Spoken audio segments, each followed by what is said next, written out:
पहली चीज, what do we mean by data. तो सबसे पहला वर्ड जो आपके पास है डेटाबेस मैनेजमेंट सिस्टम में, उसका मतलब क्या है। सो डेटा वर्ड का मतलब होता है एनी रॉ फैक्ट्स और फिगर्स, राइट। कोई भी चीज हो, जैसे किसी का नाम हो गया, किसी का एड्रेस हो गया, उसका फोन नंबर हो गया, उसकी सैलरी हो गई, कुछ भी हो सकता है, ठीक है, उसको हम डेटा कहते हैं। तो एनी रॉ फैक्ट और फिगर इज कॉल्ड डेटा। जब आप उसको एक ऑर्गेनाइज्ड फॉर्म में स्टोर करते हो तो वो डेटा बेस बन जाता है।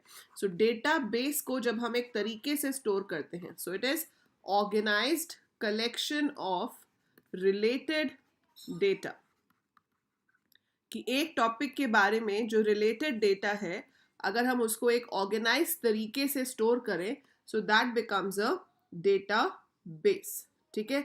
So organised collection of related data is a database. और अब आपको क्या पढ़ना है, डीबीएमएस। डीबीएमएस क्या होता है, database management system. Database management system, ठीक है। होता वो सॉफ्टवेयर है, पर इसकी फुल फॉर्म जो है वो है database management system. And database management system is an application software. It's a software जिसके अंदर हम टेबल्स क्रिएट भी कर सकते हैं, हम टेबल्स में डेटा स्टोर भी कर सकते हैं, जो डेटा स्टोर्ड है उसको फेच करके देख सकते हैं, ठीक है। So we can perform all the operations which are required on a database with the help of का नाम है माई एसक्यूएल, ठीक है। मैं लिंक शेयर कर रही हूँ, एक सेकेंड रुक जाओ। सो आपके पास जो सॉफ्टवेयर है उसका नाम क्या है, माई एसक्यूएल।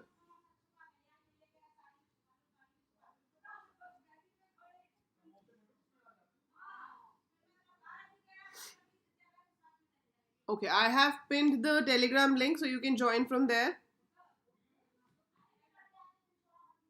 ठीक है, सो या please refresh if there is a problem in the live stream. So उसको जब भी कुछ प्रॉब्लम हो रिफ्रेश कर लेना बीच में, ठीक है। सो DBMS is database management.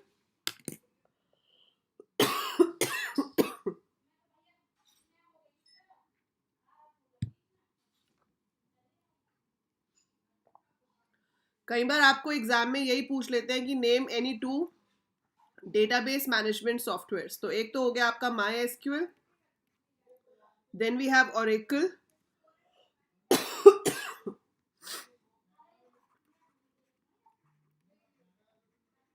SQL server. मैं तो ये सोच रही हूँ कि अभी 2-3 दिन हुए हैं, अभी तो 9-10 डेज बाकी हैं, तो गला धोखा ना दे जाए बस। So you should remember to, good evening Sarthak. SQL is not a database management system, ठीक है। सो आपका MySQL database management system है, ओरेकल है, एसक्यूएल सर्वर है, डीबेस है, फॉक्सप्रो भी है, एमएस एक्सेस भी है, हाँ। सो ये सारे डेटाबेस मैनेजमेंट सिस्टम है। जस्ट रिमेंबर 2-3 नेम्स, वो आपको याद रहने चाहिए। So it is a software which is responsible to, thank you everyone, I take care, ठीक है। So that is a database management software. हमें करना है माई एसक्यूएल, ठीक है। अब डेटाबेसेस क्या होते हैं, डेटाबेस में जो डेटा होता है वो स्टोर होता है in the form of a table. Table का टेक्निकल वर्ड है रिलेशन। सो रिलेशन जो है that is the technical word for table, इसीलिए हम इसको आरडीबीएमएस कहते हैं। हाँ जी, ये सब है। So RDBMS stands for relational database management system. मतलब एक ऐसा डेटाबेस मैनेजमेंट सिस्टम जहां पर जो डेटा है वो टेबल्स की फॉर्म में स्टोर होता है,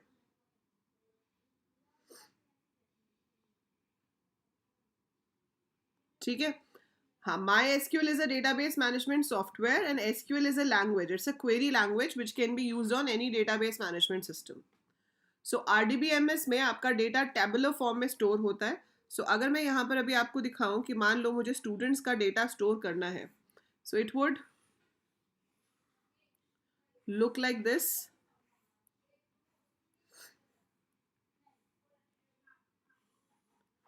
So I'm storing student data, and let's say the values are like admission number, name, class, roll number, marks, है ना. ये कॉलम्स हो गए आपके पास. यहाँ पर आपने फिर वैल्यूज ले ली.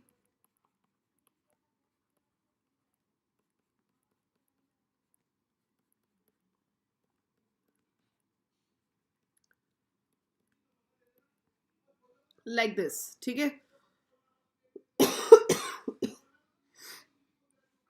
होगा जिया.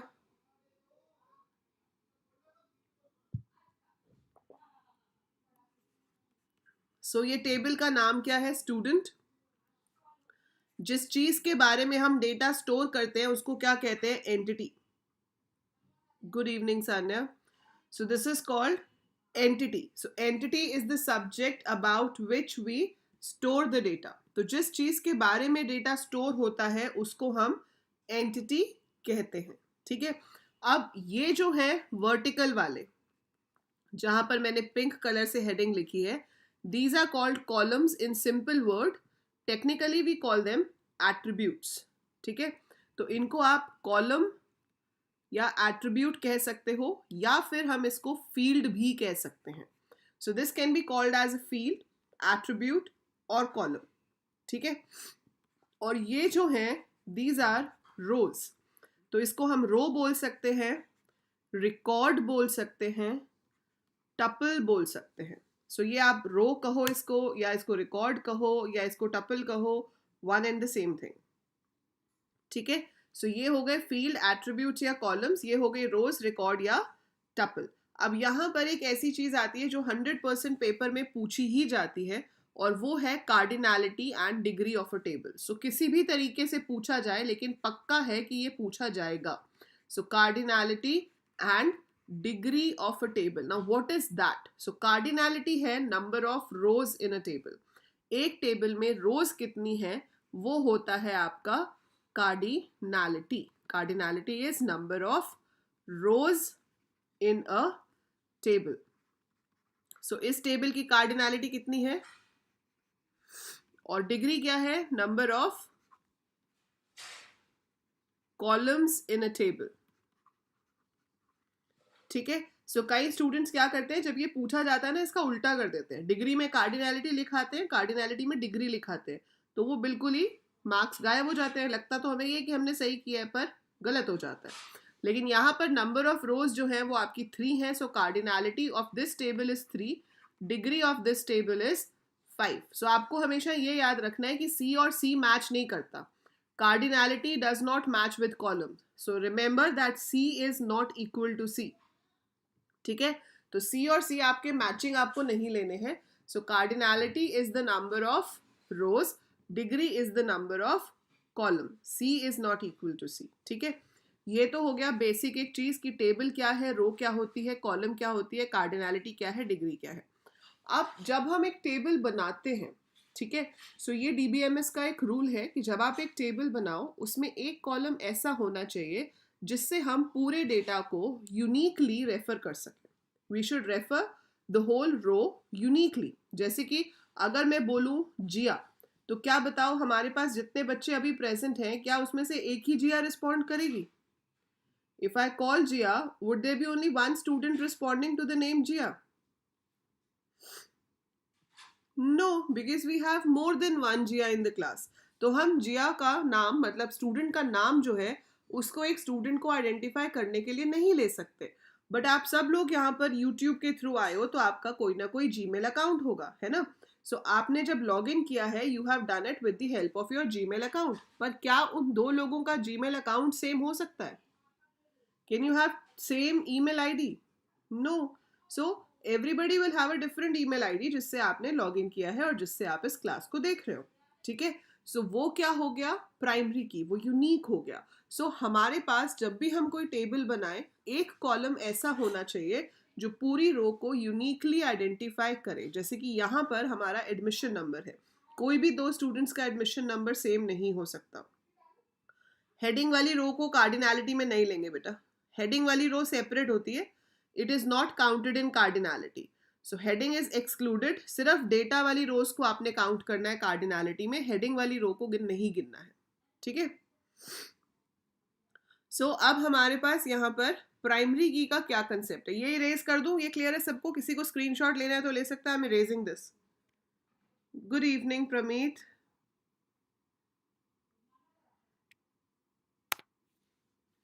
सो अभी हमारे पास क्या है? Primary key. What is that? ये अनदर वेरी इंपॉर्टेंट थिंग, और ये सबसे इजी क्वेश्चन होता है अगर किसी टेबल में पूछ लें कि बताओ इसका प्राइमरी की कौन सा होगा. फ्री के 1 नंबर है ना. सो प्राइमरी की क्या होता है? That attribute of table which uniquely identifies a row in a table. तो जिसकी हेल्प से आप एक टेबल में एक रो को ऐड होती है. नहीं, वो कार्टेशियन प्रोडक्ट में होता है भार्गवी. कार्डिनैलिटी मल्टीप्लाई होती है, डिग्री ऐड होती है. Good evening Sita. So that attribute वो अभी हम करेंगे जब हम कार्टेशियन प्रोडक्ट और जॉइंट्स करेंगे. अभी आप उसको बीच में इंक्लूड मत करो भार्गवी. ठीक है.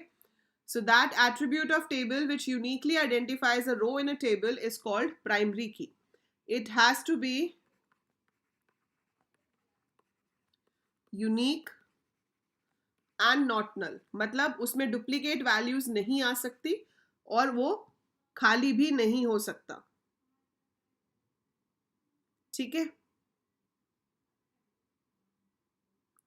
It is a column but it identifies a row, है ना. एडमिशन नंबर अगर पूरी रो को आइडेंटिफाई कर रहा है तो एडमिशन नंबर तो कॉलम का नाम है ना, लेकिन वो आइडेंटिफाई किसको करता है? पूरी रो को. तो एट्रीब्यूट और कॉलम का मतलब सेम होता है.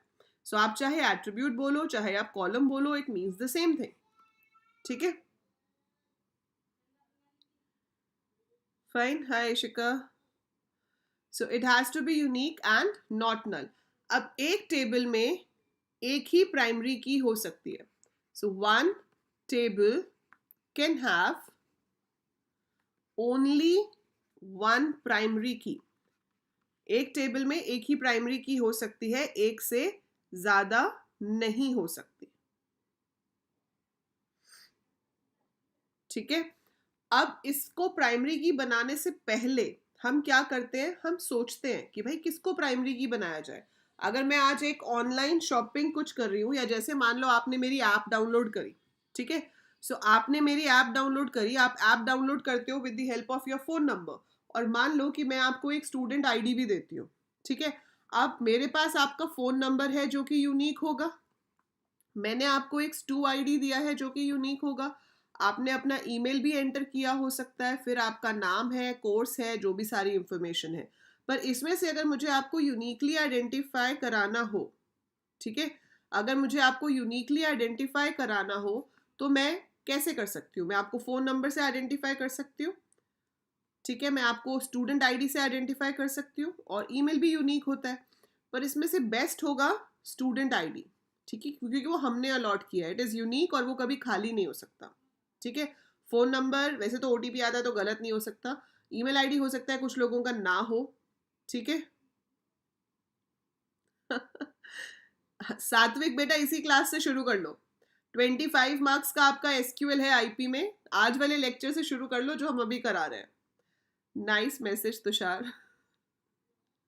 सो यहाँ पर स्टूडेंट आईडी से हम यूज कर सकते हैं. ठीक है. So student ID can be your primary key. But what about the other? इनको क्या कहेंगे? बाकियों का भी एक नाम है, वो नाम आपको याद रखना है, और वो नाम है कैंडिडेट कीज.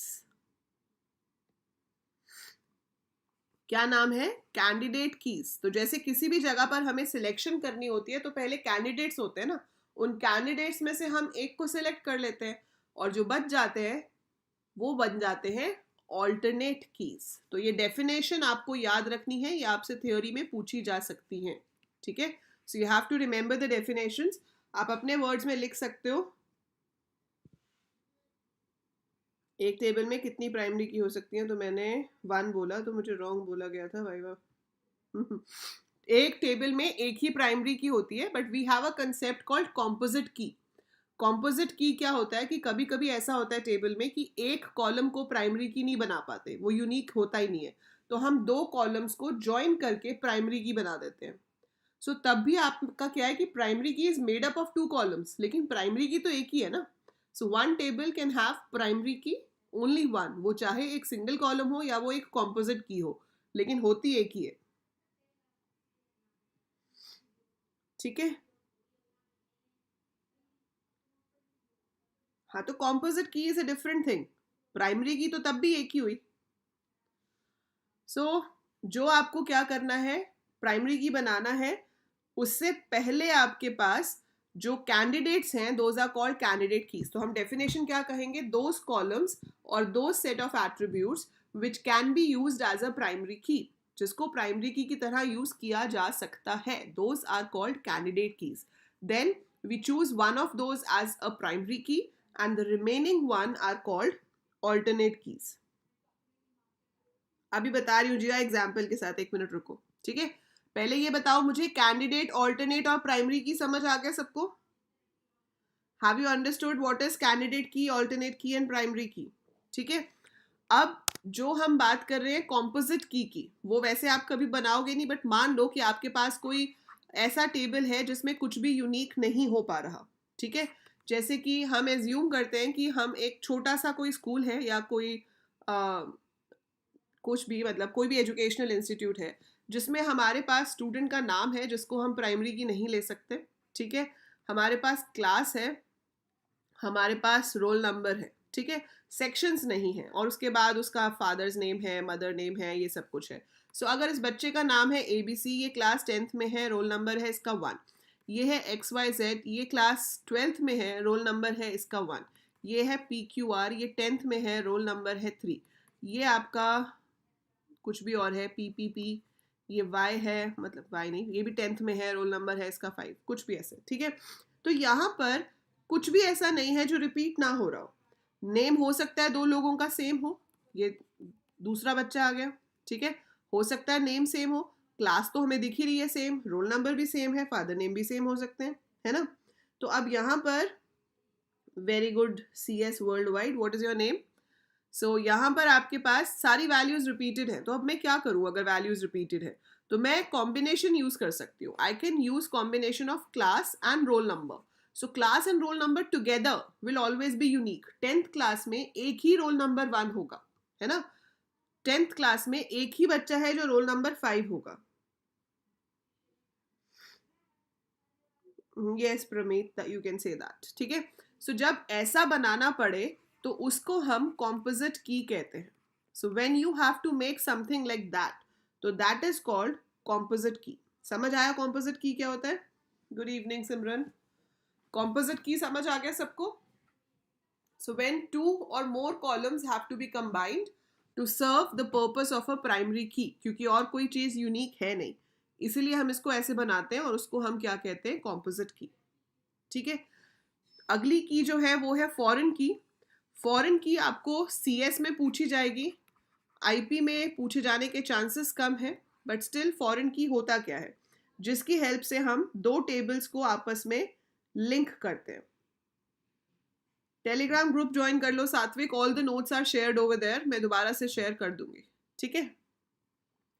सो अब मान लेते हैं, इसका एक बहुत ही सिंपल और मोस्ट कॉमनली यूज्ड एग्जांपल है कि एक कंपनी है, उसमें एम्प्लॉयज़ हैं और डिफरेंट डिपार्टमेंट्स हैं। सो मेरे पास एक टेबल है डिपार्टमेंट, जिसके अंदर मैंने स्टोर किया है डिपार्टमेंट का नंबर, डिपार्टमेंट का नाम। सो मेरे पास 3 डिपार्टमेंट्स हैं, 10 है अकाउंट्स, 20 डिपार्टमेंट है सेल्स, और ये है प्रोडक्शन, ठीक है। Then I have data about employees. अब मेरे पास जो एम्प्लॉयज़ का डेटा है, इसमें मेरे पास एम्प्लॉय ID है, एम्प्लॉय का नाम है, एम्प्लॉय की सैलरी है, जॉब है, और उसी के साथ साथ डिपार्टमेंट नंबर भी है, ठीक है। अब यहाँ पर ये जो एम्प्लॉयज़ हैं, ये अलग अलग डिपार्टमेंट में काम कर सकते हैं। सो ये इनके डिफरेंट डिफरेंट नाम है, सैलरीज हैं, जॉब्स हैं। ये डिपार्टमेंट 20 में काम करता है, ये 20 में, ये 10 में वापस, ये 20 में और ये 30 में, मान लो ऐसा कुछ है, ठीक है। सो अगर मैं आपसे पूछती हूँ कि भाई जो मेरा एम्प्लॉय है बी, ये कौन से डिपार्टमेंट में काम करता है, तो आप कैसे निकालोगे? सॉरी। सो बी जो है वो किस डिपार्टमेंट में काम करता है? 20 में। तो 20 कौन सा डिपार्टमेंट है? सेल्स। तो मैं कह सकती हूँ कि बी जो है वो सेल्स डिपार्टमेंट में काम करता है। सो ये जो डिपार्टमेंट नंबर है ये डिपार्टमेंट टेबल का प्राइमरी की है। ये जो एम्प आईडी है ये एम्प्लॉय टेबल का प्राइमरी की है। श्योर सात्विक? ठीक है। और ये जो है ये आपका क्या बन जाएगा? Foreign key. So foreign key is the one which is use to establish relation with another table. तो इसकी हेल्प से हम इस टेबल के साथ रिलेशन एस्टैब्लिश कर पा रहे हैं। तो जब आप दो टेबल्स को आपस में लिंक करते हो with the help of a common column, that is called foreign key. So it is used to establish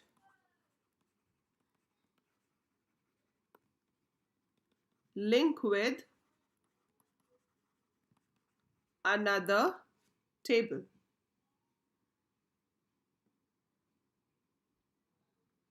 ठीक है। सो ये आपका फॉरेन की हो गया। तो इतना कंसेप्ट, और ये सेम एग्जांपल याद रख लो। अगर आपसे 2 मार्क्स में पूछ लेते हैं व्हाट इज फॉरेन की, डेफिनेशन लिखो, सेम ऐसे 2 टेबल्स बना के दिखा दो और फिर उसको अपने वर्ड्स में एक्सप्लेन कर दो कि ये कैसे फॉरेन की के थ्रू रिलेट हो रहा है। ठीक है। Thrust evolution. बेटा कैंडिडेट कीज आर दोज, जब आप प्राइमरी की बनाने जाते हो उस टाइम पे आप देखते हो कि मैं किसको प्राइमरी की बनाऊं, है ना, कौन सा कॉलम सही रहेगा प्राइमरी की बनाने के लिए। तो आपके पास जो 2-4 ऑप्शंस होती हैं जो मैं सोच सकती हूँ कि हाँ ये यूनिक भी है, ये नॉट नल भी है, इसको प्राइमरी की बना सकते हैं, तो वो जो 2-3 ऑप्शंस होंगे उनको हम कैंडिडेट कीज कहते हैं। उसमें से एक को आप बना लेते हो प्राइमरी की, जो बाकी की बच गई वो आपकी ऑल्टरनेट कीज होती हैं। ठीक है। Clear with this? Clear with this? चले आगे। सो ये तो कुछ डेफिनेशंस हैं जो आपको याद होनी चाहिए as per database concept. So you should know what is degree, what is cardinality, what is primary key and all that thing. So ये डेफिनेशंस आपको पता होनी चाहिए। अब इसके बाद आगे आता है एसक्यूएल। एसक्यूएल फुल फॉर्म बताओ एसक्यूएल की। What is the full form of SQL?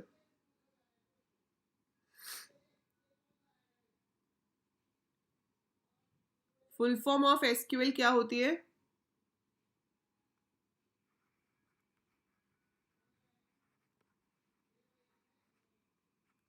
Structured query language. Few people also call it standard query language, but इसकी full form standard query language नहीं है, structured query language है। Standard इसलिए कह देते हैं क्योंकि ये किसी भी डेटाबेस मैनेजमेंट सिस्टम पे काम करती है। So it works on any of the database management system, but full form जो है एक्चुअल में वो है स्ट्रक्चर्ड क्वेरी लैंग्वेज। इसके बहुत सारे पार्ट्स हैं, आपके सिलेबस में सिर्फ 2 हैं, DDL और DML। वैसे इसके 4 पार्ट्स होते हैं, TCL एंड DCL। अब DDL की फुल फॉर्म क्या होती है, किस किस को याद है? Full form of DDL?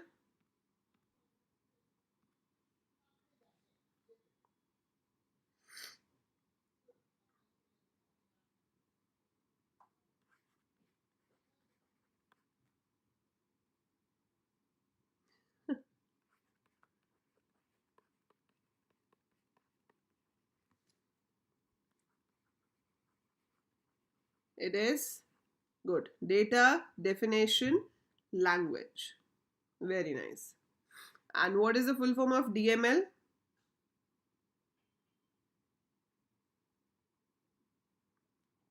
Manipulation language. So it's data manipulation language. TCL is transaction control language. DCL is data control language. ठीक है। सो ये तो इसके डिफरेंट फुल फॉर्म्स हैं, पर आपके सिलेबस में सिर्फ 2 हैं, DDL और DML। सो डेटा डेफिनेशन लैंग्वेज वो कमांड्स होती हैं जिसकी हेल्प से आप डेटाबेस बनाते हो। सो डेटाबेस क्रिएट कैसे करना है, डेटाबेस में स्ट्रक्चर में कोई चेंजेस लाने हैं वो कैसे करेंगे, डेटाबेस डिलीट करना है, वो सब कमांड्स DDL के अंदर आती हैं। उसमें पड़े हुए डेटा पे जब आपको काम करना है, you have to insert new data, you have to modify the data, you have to fetch the data, so that all comes under DML, that is data manipulation language. ठीक है। TCL होता है ट्रांजैक्शन कंट्रोल, जिसमें हम undo redo वाली commands होती हैं, save वाली कमांड होती है, जैसे कमिट कहते हैं, रोल बैक का मतलब होता है अनडू, वो TCL में आती है, सेव पॉइंट्स होते हैं। डेटा कंट्रोल होता है कि भाई बहुत सारे यूजर्स हैं और मैं अपने डेटा पे किसी और को ग्रांट देना चाहती हूँ, तो वो उसमें आ जाता है। बट हम अभी सिर्फ DDL और DML पे फोकस करके चलेंगे, data definition language and data manipulation language पे। हेलो मयंक। सो इन दोनों के अंदर क्या क्या कमांड्स हैं वो हम डिस्कस करेंगे, बट उससे पहले SQL बताओ, क्या SQL एक प्रोग्रामिंग लैंग्वेज है? क्या SQL एक प्रोग्रामिंग, हाँ DDL DML की फुल फॉर्म आ सकती है Jiya. It is not a programming language. To lower नहीं होता, सीधा ही लोअर होता है नेहा। टू लोअर तो जावा में होता है, पाइथन में सिर्फ डॉट लोअर लिखेंगे।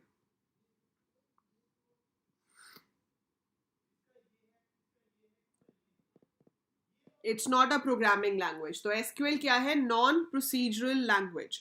नॉन प्रोसीजरल लैंग्वेज, ये क्वेरी लैंग्वेज है, ये प्रोग्रामिंग लैंग्वेज नहीं है। सो it is a non procedural language. अच्छा अब बताओ, is SQL case sensitive?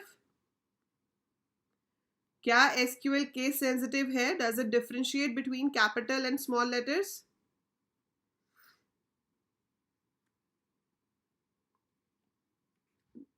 It is case insensitive, मतलब आप चाहे स्मॉल में लिखो चाहे कैपिटल में लिखो, उसको कोई फर्क नहीं पड़ता। ठीक है। SQL is happy with what ever way you right. बहुत ही अच्छी लैंग्वेज है, कुछ नहीं कहती, स्मॉल कैपिटल सब समझ जाती है। स्कूल की क्लास भी चल रही है नेहा?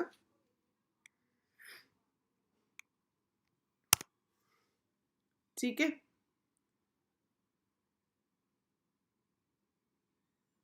डिपेंड्स कितना रॉन्ग हुआ है देव ज्योति, इट डिपेंड्स कितना गलत हुआ है। ठीक है। So let's do DDL commands first. So सबसे पहली DDL कमांड जो है वो हम करेंगे क्रिएट डेटाबेस। सो आप लिखोगे create database space name of the database.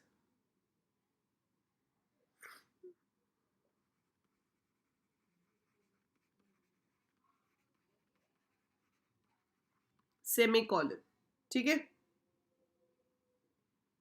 क्या बात है Prithvi. So create database name of the database. So create database तो कीवर्ड्स हैं, ये तो आपको एज इट इज लिखने हैं। नेम ऑफ द डेटाबेस में आप जो नाम चाहो वो लिख सकते हो, should be a valid identifier. मान लो हम स्कूल नाम का डेटाबेस बना रहे हैं, तो हम लिखेंगे क्रिएट डेटाबेस स्कूल। तो इससे क्या होगा, स्कूल नाम का डेटाबेस आपका क्रिएट हो जाएगा। सो it will create a database with the name school. ठीक है। अब आपको इस डेटाबेस में काम करना है, तो कौन सी कमांड यूज होगी? यूज।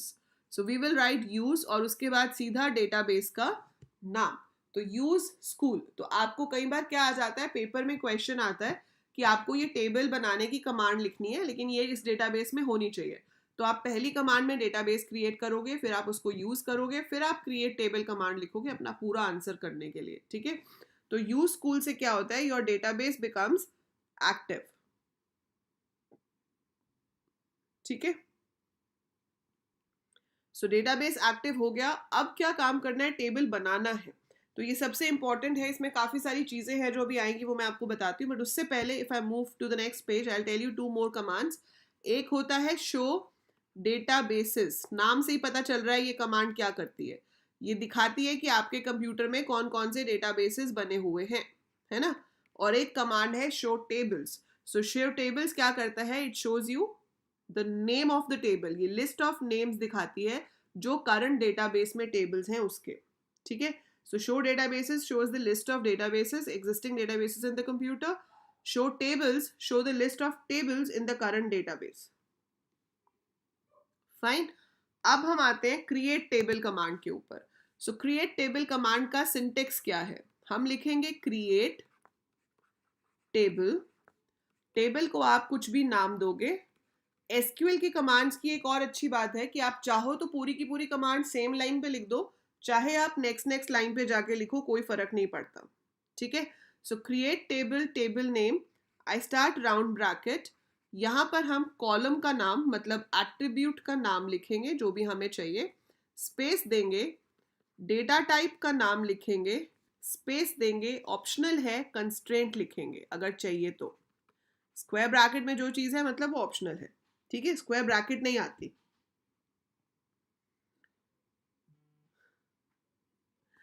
उसके बाद हम दूसरे एट्रीब्यूट का नाम लिखेंगे, फिर से डेटा टाइप लिखेंगे, कंस्ट्रेंट लिखेंगे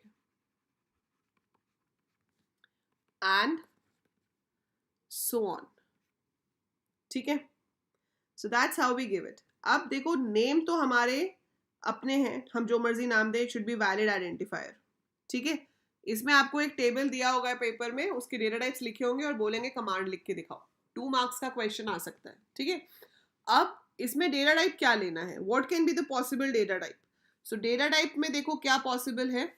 अगर आपकी वैल्यू न्यूमेरिक है, ठीक है, तो आप क्या ले सकते हो,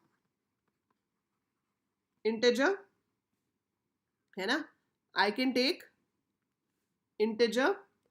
अगर वो बिना पॉइंट्स के है, अगर आपको पॉइंट्स में चाहिए तो आप क्या ले सकते हो, फ्लोट। सो लाइक 35 हो गया, ये हो गया 90.56 कुछ भी।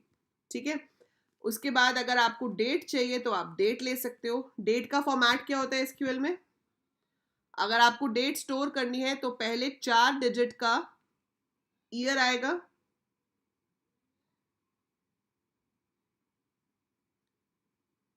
देन 2 डिजिट का मंथ, 2 डिजिट का day. Yes Dev Jyoti, good evening Prashant. So we have integer, we have float, we have date. ठीक है, अब ये तो सिंपल चाहिए भाई, होल नंबर चाहिए तो इंटीजर ले लो, पॉइंट्स में चाहिए तो फ्लोट ले लो, डेट चाहिए तो डेट ले लो। अब कैर और वैर कैर 2 डेटा टाइप्स हैं हमारे पास स्ट्रिंग को स्टोर करने के लिए। तो अगर आपको टेक्स्ट या स्ट्रिंग स्टोर करना है तो आप 2 डेटा टाइप्स का इस्तेमाल कर सकते हो, या तो कैर या फिर वैर कैर। और ये खुद में ही बहुत इंपॉर्टेंट क्वेश्चन है, डिफरेंशिएट बिटवीन कैर एंड वैर कैर। ये आपको वाइवा में भी पूछा जाता है, या आपको थ्योरी पेपर में भी पूछ सकते हैं कि what is the difference between char and varchar data type. So it's a very important question from SQL point of view. ठीक है, so char और varchar में देखो क्या फर्क है। एक तो char के साथ हम साइज ना भी दें तो बाय डिफॉल्ट वो 1 ले लेता है। ठीक है, varchar के साथ साइज देना पड़ता है। so char को हम क्या कहते हैं, फिक्स्ड लेंथ स्ट्रिंग। सो varchar जो है वो है वेरिएबल लेंथ स्ट्रिंग। ठीक है, अब इसके पीछे लॉजिक क्या है, देखो अगर आपने डिक्लेयर किया है कैर 20, so that means it will occupy exact 20 bytes in the memory. Yes, 465 is an integer value, 465 in quotes is a string value. ठीक है, yes Gianna, obviously you need to practice questions.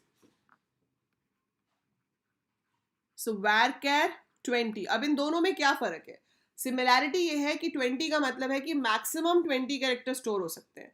तो अगर आपने लिया है name कैर 20 या फिर name varchar 20, so you can take maximum of 20 characters.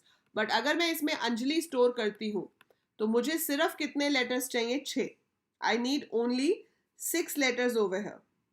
ठीक है, so I have only 6 letters over here, और बाकी के 14 क्या हो जाएंगे, स्पेसेस। लेकिन वो जगह पूरी 20 की 20 लेगा।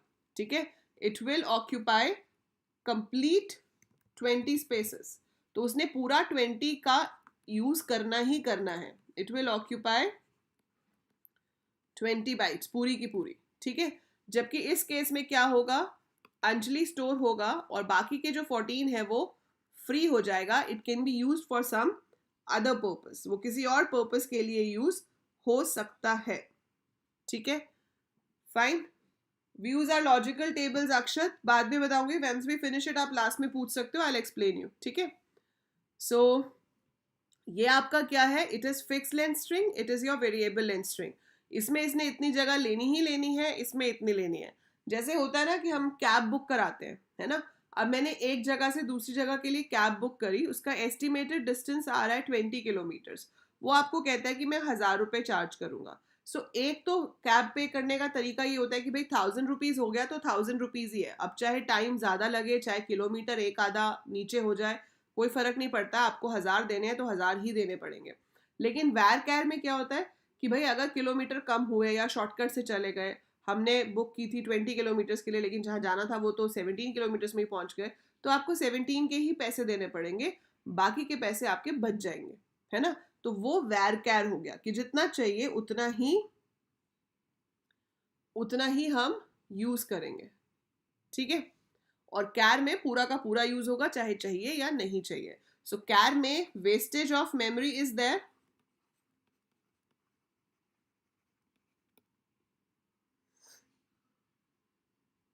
तो कैर लेना पड़ेगा प्रशांत, अगर मिक्स्ड वैल्यूज हैं तो char has to be taken for that. Wastage of memory is there, और इसमें वेस्टेज नहीं होती है।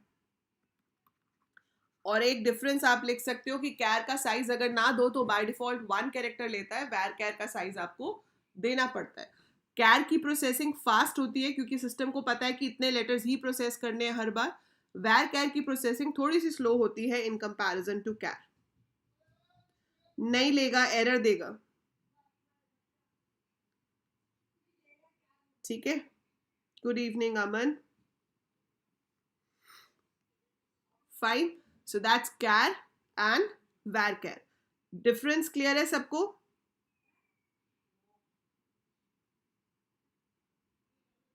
दोनों में एरर आएगा थ्रस्ट।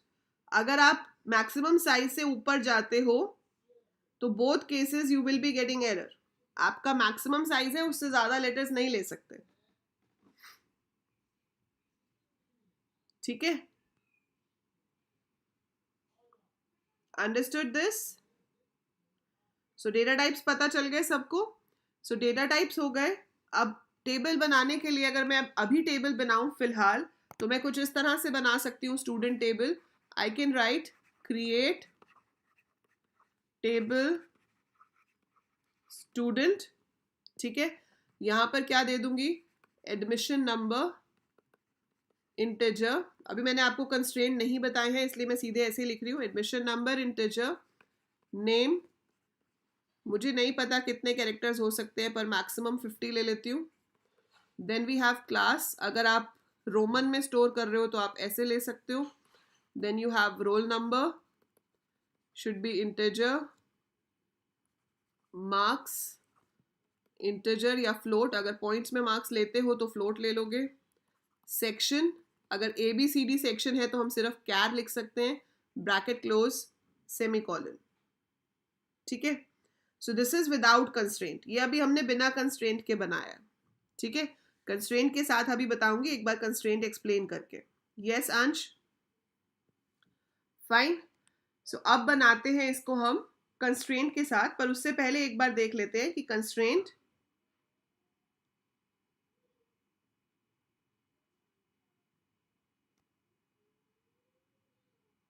क्लास 11th में की थोड़ी सी भी,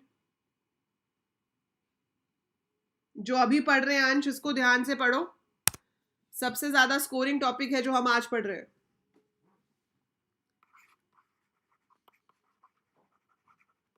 सो कंस्ट्रेंट्स क्या होते हैं? कंस्ट्रेंट की डेफिनेशन है, यस जिया बताओ, restriction imposed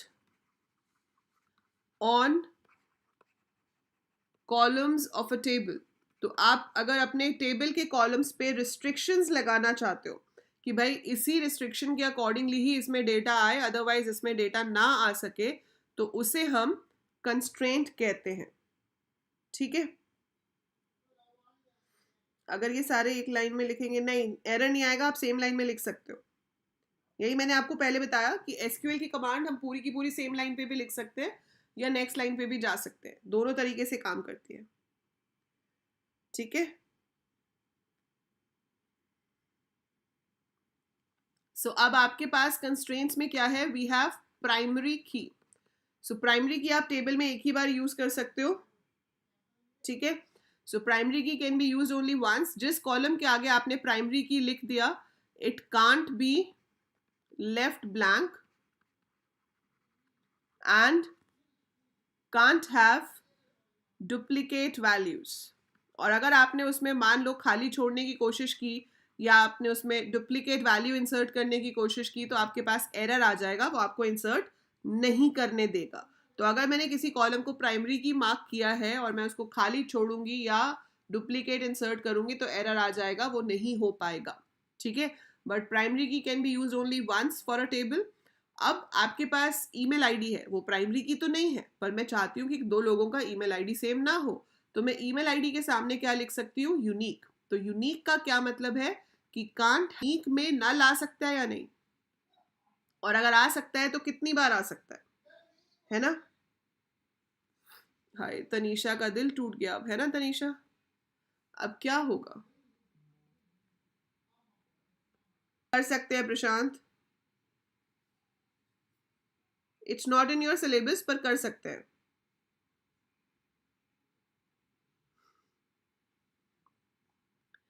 so can't have duplicate values, मतलब आप, हे भगवान, मतलब आपको क्या लगता है मैं लाइव इसलिए आ रही हूँ कि मैं लाइव आऊं और फिर कोई बच्चा मैसेज करे और उस मैसेज को मैं ना पढूं तो मुझे कितना मजा आएगा, है ना. चलिए लेट्स कंटिन्यू. अब यूनिक में डुप्लीकेट वैल्यूज नहीं आ सकती और नल कितनी बार भी आ सकता है. You can put null as many times as you want, ठीक है. So null is not counted as duplicate.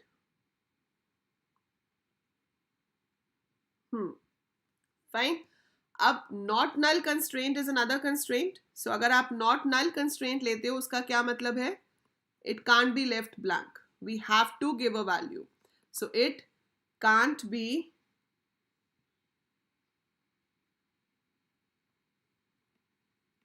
Left blank. वो ही है जिया. क्यों नहीं काम कर रहा भाई आपका नेट, उसको बोलो पेपर है हमारे. So are you clear with these three constraints. एक होता है चेक. चेक का पर्पस क्या होता है कि हम यहां पर एक कंडीशन दे देंगे, हम यहाँ पे कंडीशन दे देंगे, ठीक है. सो चेक के साथ क्या दे देंगे, we will be giving a condition over here.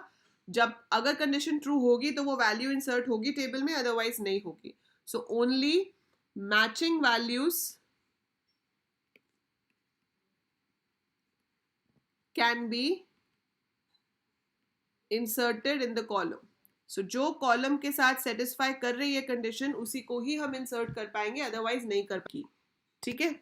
अब देखो मैं वही स्टूडेंट टेबल दोबारा से बना रही हूं and this time I am writing create table student.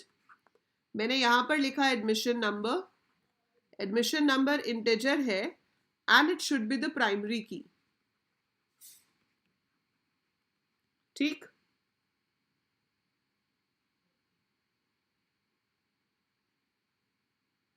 बता रही हूं मैं अंक, देखते जाओ, ठीक है.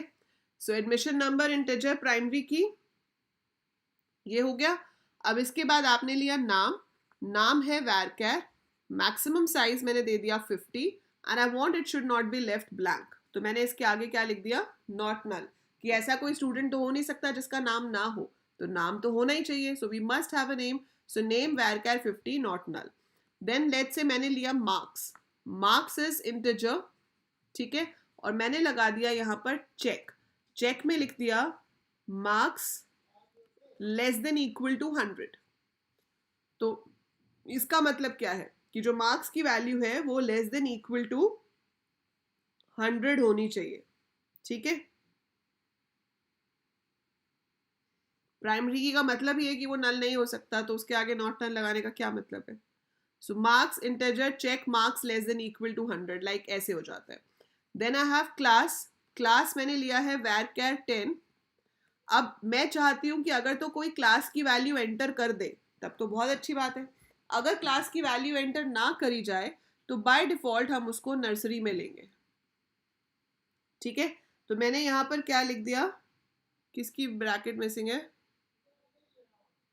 अभी तो मैंने कुछ क्लोज ही नहीं किया पूर्वा।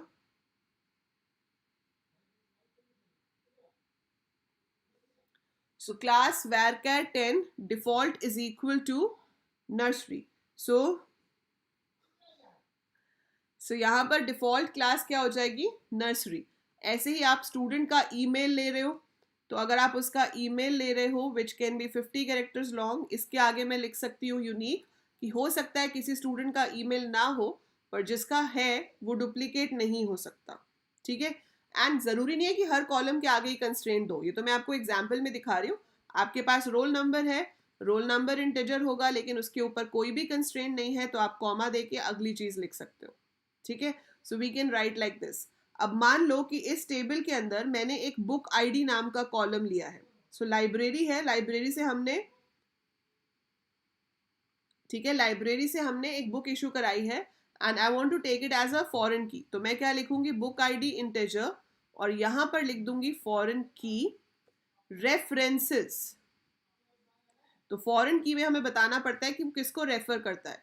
सो foreign key references book table bracket में बी आई डी या फिर डॉट लगा के, depending upon the syntax of your MySQL. तो अगर हम ऑल्टर टेबल से करते हैं तो डॉट आता है, यहाँ पर हम ब्रैकेट में लिख देंगे कि बुक टेबल के अंदर जो बी आई डी कॉलम है उसके साथ हमें इसको रेफर करना है। देन राउंड ब्रैकेट क्लोज होगी ये वाली, और फिर इसके पीछे आएगा सेमी कॉलन, ठीक है। नहीं, वैर कैर लिया है मैंने क्लास को बेटा वानी, क्योंकि नर्सरी भी हो सकता है, 10th भी हो सकता है, 1 भी हो सकता है, 6 भी हो सकता है, 8 भी हो सकता है। So it can be different number of characters, ठीक है। क्या फॉरेन की आईपी में नहीं है, हाँ फॉरेन की आईपी में नहीं है, but this is how we can create a table with the help of different constraints, ठीक है। एक फॉरेन की के ऊपर क्वेश्चन और बनता है, रेफरेंशियल इंटीग्रिटी। आपसे अगर पूछ लिया जाता है what is entity integrity and referential integrity, ठीक है, तो उसको हम कैसे डिफाइन करेंगे। सो एंटिटी इंटीग्रिटी होता है that every table must have a primary की। एंटिटी मतलब होता है सब्जेक्ट जिसके बारे में हम डेटा स्टोर कर रहे हैं। तो अगर आपकी एंटिटी है स्टूडेंट, तो वो आइडेंटिफाई किससे होगी, एडमिशन नंबर से। सो ये चीज हो गई एंटिटी इंटीग्रिटी। दूसरी इंटीग्रिटी होती है रेफरेंशियल इंटीग्रिटी, मतलब कि अगर आप फॉरेन की बना रहे हो, तो जैसे मैंने आपको डिपार्टमेंट और एम्प्लॉय वाला दिया था, है ना। अब क्या पॉसिबल है कि डिपार्टमेंट तो मेरे पास 3 है, 10, 20, 30, और मैं कहूं कि भाई जो एम्प्लॉय है वो डिपार्टमेंट नंबर 50 में काम कर रहा है, इज इट पॉसिबल। मेरे डिपार्टमेंट टेबल में ही 3 डिपार्टमेंट्स हैं, 10, 20, 30, लेकिन मैं एम्प्लॉय टेबल में डिपार्टमेंट नंबर में 50 इंसर्ट करने की कोशिश करूं, तो इज दैट पॉसिबल।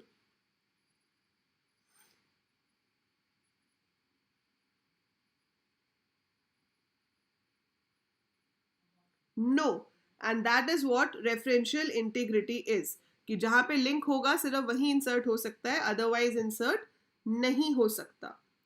सौरभ बेटा वन शॉट्स करा रही हूँ, पूरे वन शॉट्स शुरू से लेकर एंड तक अच्छे से देखो एंड क्वेश्चंस प्रैक्टिस करो जैसे जैसे मैं कराऊंगी। I am conducting live classes on the channel as well as on Unacademy, तो आप अनअकैडमी पे और यहाँ पे सारी लाइव क्लासेस अटेंड करो, अच्छे से तैयारी हो जाएगी आपकी। प्रमीत आप डिफॉल्ट का सिंटेक्स पूछ रहे थे, तो आपको जो भी कॉलम चाहिए, जैसे आपने लिखा क्लास, क्लास का डेटा टाइप लिखा, उसके बाद स्पेस देके डिफॉल्ट लिखा, और फिर इक्वल टू देके उसकी वैल्यू दे दो।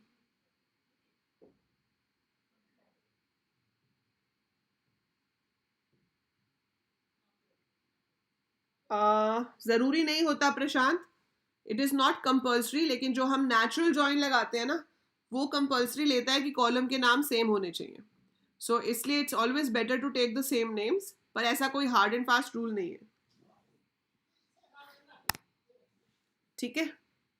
सो टेबल तो चलो अब हमारा क्रिएट हो गया, ठीक है। आपने टेबल क्रिएट किया था, लेकिन थोड़ी देर बाद आपको याद नहीं आ रहा कि मैंने एग्जैक्टली किसको क्या डेटा टाइप दिया था।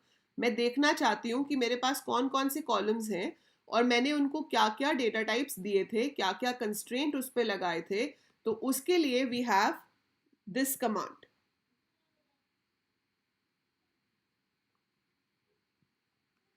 ठीक है। क्या है ये कमांड, डिस्क्राइब, तो आप पूरा का पूरा डिस्क्राइब भी लिख सकते हो या सिर्फ फर्स्ट 4 लेटर्स भी लिख सकते हो, दैट इज DESC। ठीक है, सो डिस्क्राइब का क्या मतलब है, शोज दी स्कीमा, स्कीमा भी कहते हैं स्ट्रक्चर ऑफ टेबल को, तो अगर आप कहीं पेपर में स्कीमा वर्ड पढ़ लो तो घबरा मत जाना, ठीक है। सो स्कीमा बोले या स्ट्रक्चर बोले एक ही बात है। फाइन, क्या पूछ रही है जिया मैम, किसी कॉलम को प्राइमरी की, एक तरीका तो जिया अभी बताया ना मैंने कि जब टेबल बना रहे होते हैं उसके सामने प्राइमरी की लिख देते हैं, दूसरा अभी बताऊंगी अभी ऑल्टर टेबल कमांड के साथ, ठीक है। सो डिस्क्राइब कमांड क्लियर है, यहां तक किसी को कोई डाउट है?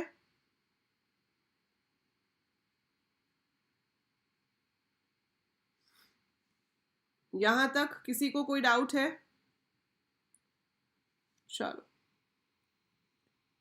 Let's start with alter table command now. So अगली कमांड जो है हमारे पास that is alter table command. Alter का मतलब ही सबको पता है ना। तनीषा यहाँ पे स्लाइड नहीं मूव होती बेटा, आपको ये वीडियो में बैक जाके देखना पड़ेगा, पीछे जाओ और देख लो, I can't go back. Whiteboard है, क्लियर हो गया, गॉन। सो ऑल्टर टेबल, आप अपना नाम, अच्छा रेखा, ओके रेखा, अभी DDL ही चल रही है, हाँ। So alter table is another DDL command which is used to modify the structure of the table. तो अगर मेरे को टेबल के स्ट्रक्चर में चेंजेस करने, and this is another question, very important differentiate वाला क्वेश्चन, कि ऑल्टर टेबल और अपडेट के बीच में डिफरेंस बताओ। So differentiate between alter table and update, ये आपसे काफ़ी बार पूछा गया है, it is a repeated question in CBSE। So alter table is a DDL command, update is a DML command. Alter table table के स्ट्रक्चर को चेंज करता है, अपडेट टेबल के डेटा को चेंज करता है, वो हम अभी आगे जाके पढ़ेंगे जब DML करेंगे। बट अभी के लिए ऑल्टर टेबल का सिंटेक्स क्या है, ऑल्टर टेबल तो कीवर्ड्स हैं वो लिखेंगे हम, उसके बाद लिखेंगे टेबल का नाम। प्रशांत सिलेबस में नहीं है, पेपर में नहीं आएगा, वैसे आप कर सकते हो but it won't be asked in the paper. अब इसके साथ ये 3 क्लॉजेज ही हैं जो आपके सिलेबस में है, ठीक है। Alter table, table name, add, modify, drop, और उसके बाद हम यहाँ पर कॉलम का नाम और डेटा टाइप दे सकते हैं, ठीक है। अरे DML आने तो दो, तभी बताऊंगी ना हर्षित, DDL में ही बता दूं। सो पहला काम क्या है इसका, ऑल्टर टेबल स्टूडेंट, हमें याद आया कि एड्रेस नाम का कॉलम भी चाहिए था, लिया ही नहीं पहले, तो क्या करेंगे, ऐड एड्रेस varchar 80। सो ये कमांड आप लिखोगे to add another column in the table, ठीक है। ऑल्टर टेबल, टेबल का नाम, फिर आप लिखोगे ऐड, फिर हम कॉलम का नाम लिखेंगे, फिर उसका डेटा टाइप लिखेंगे। सो ऑल्टर टेबल स्टूडेंट, क्या चेंज, वही तो कह रही हूँ, that's not in the syllabus. Change आप यूज कर सकते हो पर आपको ये 3 ही करने हैं main, add, modify, drop. So alter table student add address varchar 80, this is used to add a new column। add की हेल्प से आप प्राइमरी की भी ऐड कर सकते हो। जी आप पूछ रहे थे कि मैम बाद में प्राइमरी की कैसे ऐड करेंगे, अगर आप टेबल बना चुके हो, कहाँ पे सेमीकोलन नहीं लगाया, नहीं, क्वेरी खत्म होने पे लगाते हैं, लास्ट में आएगा सेमीकोलन सिर्फ। सो ऑल्टर टेबल स्टूडेंट, और जरूरी नहीं है कि आप इस कमांड को 2 लाइंस में लिखो, आप सेम लाइन में भी लिख सकते हो। Alter table student add primary key, और ब्रैकेट में प्राइमरी की का नाम दे दो सेमीकोलन, ठीक है। सो अगर हमारा टेबल बन चुका है और हमने पहले प्राइमरी की नहीं बनाई है तो हम बाद में प्राइमरी की ऐसे ऐड कर सकते हैं। So alter table student add primary key and then we give name of the primary key over there, ठीक है। That is the purpose of add. अब ऐड का पर्पस क्लियर हो गया, या तो नया कॉलम ऐड कर लो या फिर प्राइमरी की ऐड कर लो। अब उसके बाद हमें क्या करना है, मॉडिफाई। मेरे को कोई भी कॉलम का डेटा टाइप चेंज करना है, नाम नहीं बोल रही हूँ, डेटा टाइप चेंज करना है. So alter table student, modify. Email का साइज मैंने पहले 50 लिया था, लेकिन छोटा लग रहा है, लोगों की ईमेल उससे भी बड़ी है, तो I can change it to 100. सो अब क्या होगा, उसका जो भी पहले डेटा टाइप था उससे चेंज होकर नया डेटा टाइप ये हो जाएगा. सो अगर आपको डेटा टाइप मॉडिफाई करना हो किसी भी कॉलम का, तो हम इस तरीके से कर सकते हैं. और अगर मान लो आपको कोई कॉलम चाहिए ही नहीं, you want to remove that column, तो आप लिख सकते हो ड्रॉप. मैं कहती हूँ कि फ़ोन नंबर की ज़रूरत ही नहीं है, तो ड्रॉप फ़ोन. और जब ड्रॉप करते हैं उस टाइम पे डेटा टाइप लिखने की ज़रूरत नहीं है. हाँ, ई नेम का डेटा टाइप भी आएगा हर्षित. ऑल्टर टेबल स्टूडेंट ऐड ई नेम, फिर उसके आगे डेटा टाइप भी आएगा. अभी बताऊंगी आकांक्षा, अभी डीएमएल शुरू करने वाले हैं हम. अभी डीडीएल स्टेटमेंट्स खत्म करके फिर डीएमएल करेंगे, उसमें मैं आपको ग्रुप बाय हैविंग सब कुछ बताऊंगी. ठीक है. So alter table is clear to everyone. आखिरी जो 2 डीडीएल कमांड्स आपके पास हैं वो हैं drop table and truncate table. So we can write a command drop table student, or I can write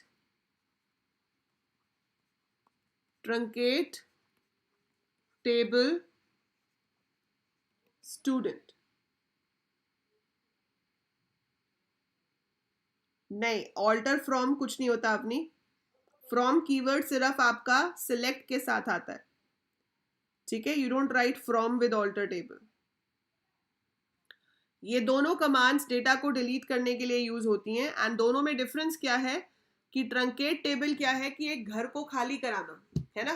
एक घर है, हम कहते हैं इस घर को खाली करा दो, तो घर तो वहां रह जाता है लेकिन खाली घर, उसमें लोग नहीं है. ठीक है, लोगों को निकाल दिया, खाली घर रह गया, that is truncate. Drop table का मतलब है घर ही गिरा दिया, ना तो उसमें लोग हैं अब और ना ही वो घर है. सो ड्रॉप टेबल स्टूडेंट का मतलब है कि टेबल का नामो निशान खत्म, table is deleted along with its data. तो ना तो डेटा बचेगा ना ही आपका टेबल बचेगा. ट्रंकेट टेबल से क्या होता है, सिर्फ डेटा डिलीट होता है, बट टेबल जो खाली है वो मेमोरी में रहता है, उसको हम दोबारा से डेटा उसमें इंसर्ट कर सकते हैं अगर चाहें तो, बट उस टाइम पे जो डेटा था वो सारा डिलीट हो जाएगा. ठीक है. So that is the difference between this. So मुबारक हो, इसी के साथ आप फिनिश करते हैं अपनी DDL कमांड्स. ठीक है. So यहाँ पर हमारा डेटा डेफिनेशन लैंग्वेज ओवर होता है. एनी डाउट स्टिल है? पर ज़्यादा भी मुबारक वाली बात नहीं है क्योंकि क्वेश्चन ज़्यादातर DML से आते हैं. ठीक है. So DDL खत्म ज़रूर हो गया but maximum questions come from DML. What to repeat, Jia? Truncate table only deletes the data, empty table remains in the memory, and drop table removes everything altogether. Default constraint होता है. Yes, Bhargavi. DDL का एक question.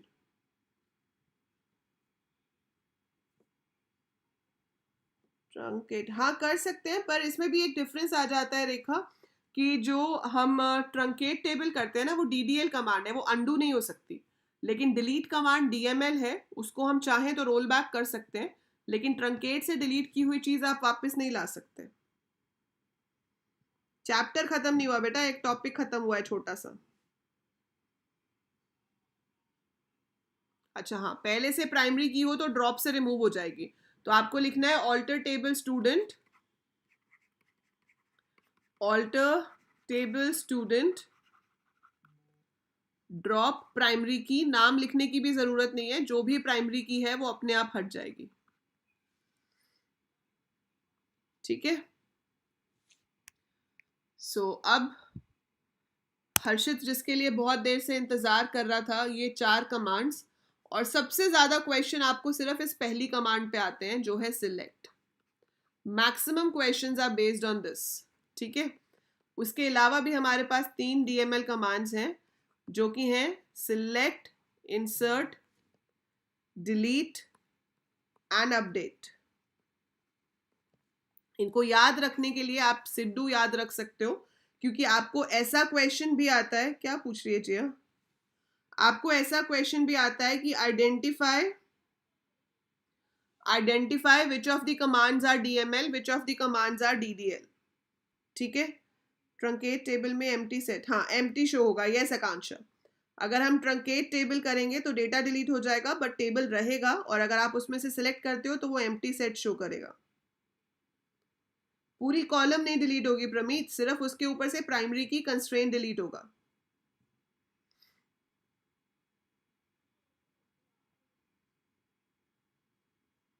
IP में नहीं आएगी प्रशांत, CS में for sure आएगी। अभी तो बताया जिया, ट्रंकेट में डेटा डिलीट होता है, खाली टेबल मेमोरी में रह जाता है।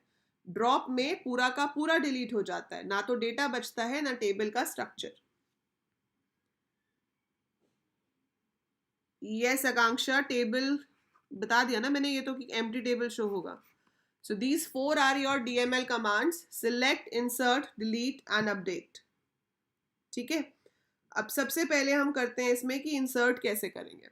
So let's see how do we insert into a table. So table में इंसर्ट करने के लिए आपके पास जो कमांड है उसका नाम है इंसर्ट इनटू। सो इसमें कीवर्ड्स क्या होंगे?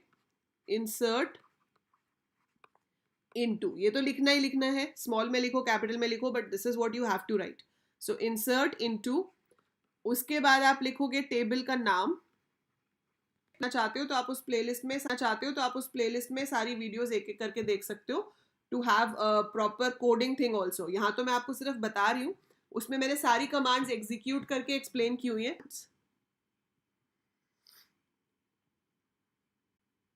किधर हूँ मैं हूँ ये,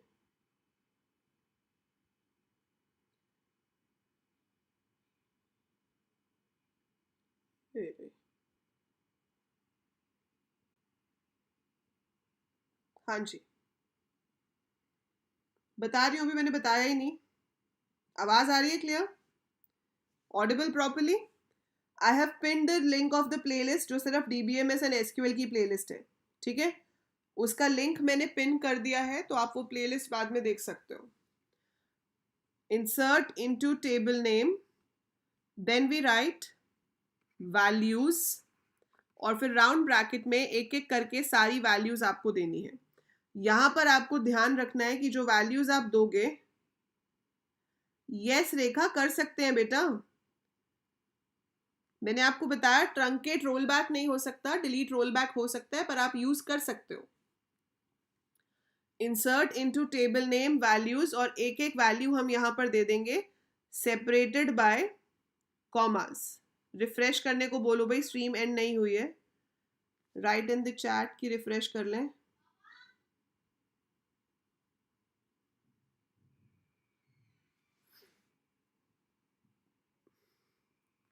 ओके, सो मानते हैं कि हमारे पास एक छोटा सा टेबल है, मैं बहुत ज़्यादा वैल्यूज़ नहीं ले रही हूँ।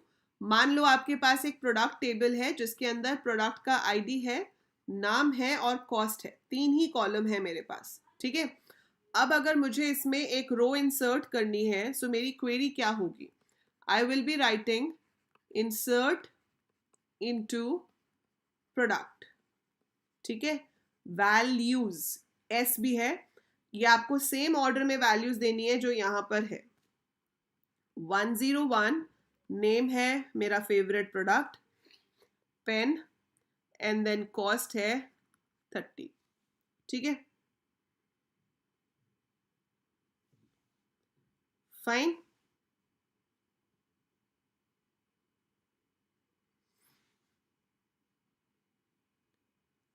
क्लियर है यहाँ पे? सो इससे क्या होगा, जो आपके पास कैर या डेट वाली वैल्यूज है, सो जो कैर है, वेर कैर है या डेट है, उसको आप कोट्स में लिखोगे, you will put that in quotes, और जो इंटेजर और फ्लोट है वो बिना कोट्स के आएंगी। ठीक है, सो इंसर्ट इनटू प्रोडक्ट वैल्यूज, हमने यहाँ पर ID दे दिया, नाम दे दिया, और फिर हमने कॉस्ट दे दी। ठीक है, अब कभी कभी ऐसे होता है कि मान लो मुझे किसी प्रोडक्ट की कॉस्ट नहीं पता, ठीक है। अब मैं उसका सिर्फ आईडी और नाम एंटर करना चाहती हूँ, तो अगर तो मैं सिर्फ आईडी और नाम एंटर करूंगी तो एरर आ जाएगा, वो कहेगा आपने तीसरे वाली तो वैल्यू ही नहीं दी। सो आपको वहां पर मिसिंग वैल्यू का एरर आ जाएगा, क्योंकि आपके पास 3 कॉलम्स हैं तो आपको 3 ही वैल्यू भेजनी पड़ेंगी। ठीक है। अब यहां पर अगर आप सिलेक्टेड कॉलम्स को ऐड करना चाहते हो तो आप सिर्फ उन्हीं कॉलम्स का नाम लिखोगे यहाँ पे। So you will write only those column name जिसको हम इंसर्ट करना चाहते हैं। सो मैं पीआईडी और नेम को इंसर्ट करना चाहती हूँ, तो मैं लिखूंगी पीआईडी नेम और वैल्यूज के बाद मैंने यहाँ पर वैल्यूज दे दी। ठीक है, फाइन। सो इससे क्या हो जाएगा, पीआईडी में चला जाएगा 102, नेम में चला जाएगा book. What about cost? Second product की कॉस्ट क्या होगी? सेकेंड प्रोडक्ट की कॉस्ट में क्या जाएगा?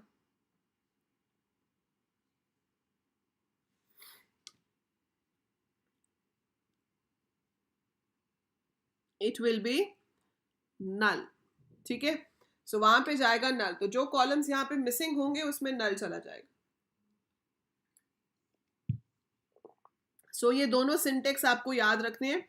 एक सिंटेक्स में हमने कॉलम का नाम नहीं दिया था टेबल के बाद, but then you have to give all the values. और अगर आपको सिलेक्टेड वैल्यूज देनी है तो आप उन कॉलम के नाम यहाँ पे लिख सकते हो और उसके बाद सिलेक्टेड वैल्यूज दे सकते हो। ठीक है, so this is how we write insert into command. Fine. अब आता है आपका अपडेट। अगर मेरे पास टेबल में डेटा है, I want to modify it, so हम लिखते हैं अपडेट, टेबल का नाम, फिर कीवर्ड आता है सेट, फिर कॉलम का नाम, फिर उसकी न्यू वैल्यू, और ऑप्शनल होता है वेयर प्रेडिकेट, मतलब कंडीशन। प्रेडिकेट का मतलब होता है condition, and then a semicolon. अरे यार, ये रेखा को सुनाई नहीं, इसको रेखा को बता दो, यस कर सकते हैं, मैं 10 बार बता चुकी हूं इससे पहले।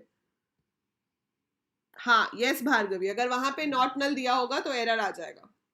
अगर आपने एक ऐसे कॉलम को छोड़ दिया जिसको नॉट नल कंस्ट्रेंट दिया हुआ है तो एरर आ जाएगा, इंसर्ट नहीं होगा।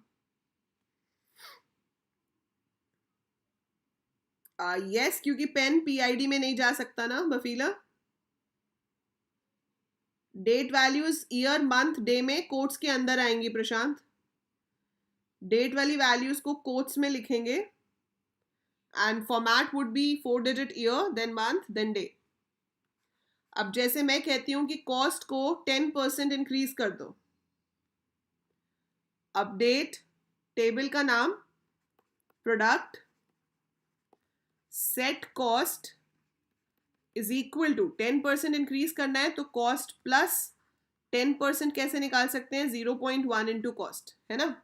तो update product set cost is equal to cost plus 10% of cost, that is 0.1 into cost. ये चेक करते हैं कि इंसान का पेशेंस लेवल कितना है।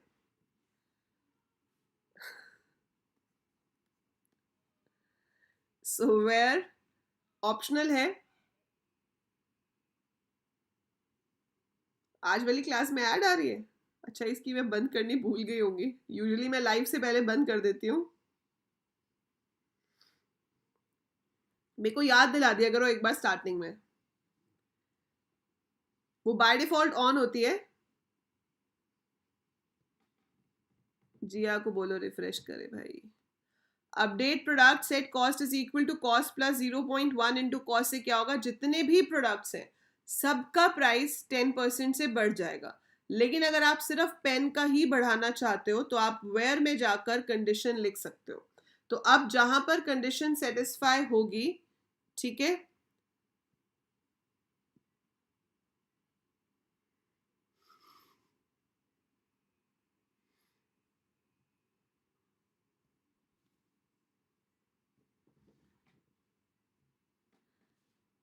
जहां पे कंडीशन ट्रू होगी सिर्फ वहीं पे इंक्रीज करेगा, अदरवाइज इंक्रीज नहीं करेगा। Fine, so that is your update command. So update में हम कुछ भी दे सकते हैं, जैसे कि मैं चाहती हूं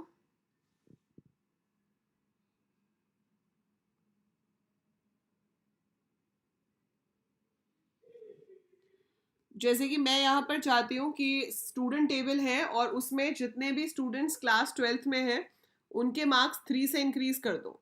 तो आपके पास कमांड क्या होगी? Update student set marks is equal to marks plus 3 where class is equal to 12th।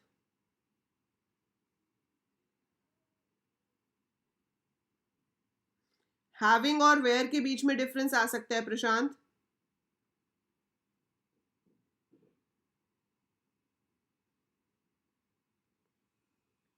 R A plus overwrite नहीं करता, आर प्लस तो खोलेगा ही नहीं, सिर्फ डब्ल्यू प्लस ओवरराइट करेगा। ठीक है, ओके। सो अपडेट का बेसिक सिंटेक्स ये है, और फिर आती है आपकी डिलीट कमांड, जिसके ऊपर हार्डली कभी कोई क्वेश्चन आता है, बट स्टिल डिलीट फ्रॉम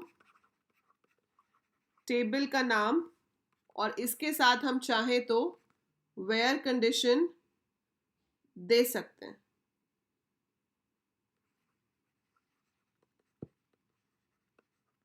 ठीक है, सो अगर हम यहां पर लिखते हैं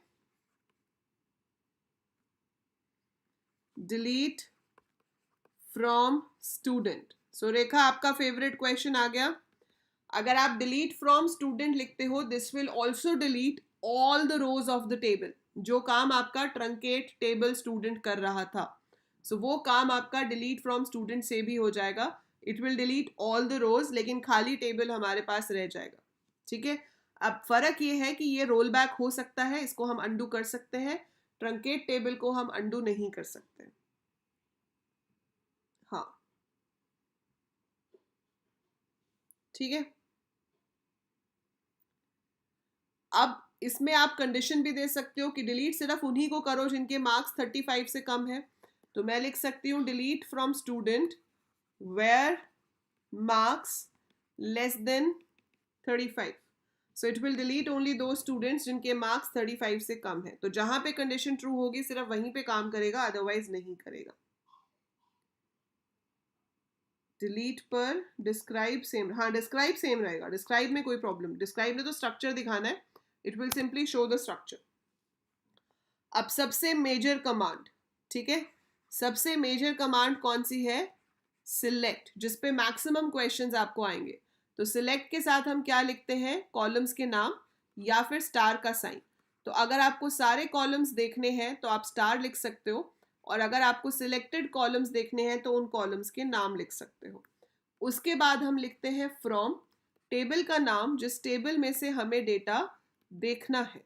ठीक है, यहीं पे कमांड खत्म हो सकती है। अदरवाइज फ्रॉम के बाद आपके पास आता है वेयर, जहां पर हम कंडीशन दे सकते हैं कि भाई इस कंडीशन से जो मैच होता है उसको दिखाओ, जो मैच नहीं होता उसको मत दिखाओ। देन अगर आप ग्रुपिंग कर रहे हो डेटा की, तो इसके बाद आ सकता है ग्रुप बाय। ग्रुप हम किस बेसिस पे कर रहे हैं उस कॉलम का नाम देते हैं, उसके साथ अगर कंडीशन देनी है तो हैविंग के साथ आती है। और इस पूरी चीज के बाद आपके पास आखिरी चीज जो आ सकती है वो है ऑर्डर बाय। ऑर्डर बाय का पर्पस होता है डेटा को अरेंज करना असेंडिंग या डिसेंडिंग ऑर्डर में। वो मैं आपको अभी एक एक करके सारी चीजें बताऊंगी। लास्ट में जाकर सेमीकोलन आ जाता है। नहीं चलता अपूर्वा। गुड इवनिंग सलेहा, नमस्ते कार्तिक, लेट हो गए बेटा आप लोग। ठीक है, सो चलिए अब मैं आपको ये एक एक करके एक्सप्लेन करती हूँ। मान लो मुझे सारा का सारा डेटा देखना है स्टूडेंट टेबल से, तो क्या कमांड होगी? Select star from student, so it will show all the data, पूरा का पूरा डेटा दिखाएगा, ऑल रोज ऑल कॉलम्स। ठीक है, अब आप लोग सब अपना राइटिंग मोड में आ जाओ और मेरे को फटाफट से लिख के दिखाओ जो मैं बोलूंगी। Display the name and marks of all the students, what will be the query? You have to display name and marks of all the students. What will be the query? I'm repeating, display name and marks of all the students. Very good. So it should be, हम उन्हीं columns के नाम देंगे जो देखने हैं। आपको कौन से देखने हैं? नेम और मार्क्स, मेक श्योर कि आप नेम एंड मार्क्स ना लिखो, आप कॉमा लगाओगे बीच में. Select name comma marks from student. And नहीं लिखते हम कभी भी कॉलम के नाम के बीच में. ठीक है, very good all of you, very good. ये किसने लिखा है? भार्गवी. भार्गवी बेटा एंड नहीं लगाना, कॉमा आएगा. ठीक है, जिया आप भी एंड नहीं लिखोगे, कॉमा आएगा. So it's select name comma marks from student. ठीक है, एंड नहीं आएगा, कॉमा आएगा, मेक श्योर. राइट, अब मैं कहती हूं कि नेम और मार्क्स सिर्फ उनके दिखाओ जो क्लास 12th में है. You have to show name and marks only for those students who are in class 12th. क्या चेंज हो जाएगा इसमें अब? You have to show only for those who are in class 12th.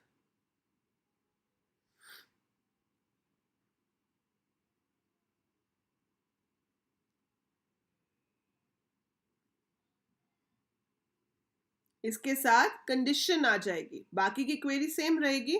हम सिर्फ इसके साथ क्या जोड़ देंगे? Condition. Where class is equal to 12th. अगर रोमन में लिखा हुआ है तो ऐसे कोट्स में 12th लिखोगे, अगर नंबर है तो सीधा 1 2 लिख सकते हैं. सो दैट डिपेंड्स कि टेबल में डेटा किस तरीके से है, वैसे आप आंसर में लिख सकते हो. ठीक है, सो गुड. सो इस तरह से हम कंडीशंस दे सकते हैं. कंडीशंस को ज्वाइन करने के लिए एंड या और का इस्तेमाल किया जा सकता है. जैसे कि मैं कहूं कि सिर्फ क्लास 12th वाले नहीं, 12th A वाले ही देखने हैं सिर्फ. I want to see only class 12th A. तो हम यहां पर क्या लगा देंगे? And section is equal to A. So and का मतलब है कि both the given conditions must be true. So जो दो कंडीशंस दी जा रही हैं दोनों ही ट्रू होना चाहिए. डबल इक्वल टू पाइथन में आता है, एसक्यूएल में नहीं आता. सो एसक्यूएल में जब आप इक्वल टू चेक करोगे सिंगल इक्वल टू लगाओगे, जब पाइथन में हम चेक करते हैं तो डबल लगाते हैं. ठीक है, so select name comma marks from student where class is equal to 12th and section is equal to A. So and का मतलब है we need both conditions to be true, और का मतलब है कि कोई एक ट्रू होनी चाहिए. सो अगर मैं कहती हूं कि क्लास 10th और 12th के सारे स्टूडेंट्स दिखाओ, सो क्या क्वेरी होगी? Display the list of all the students who are in class 10th और 12th.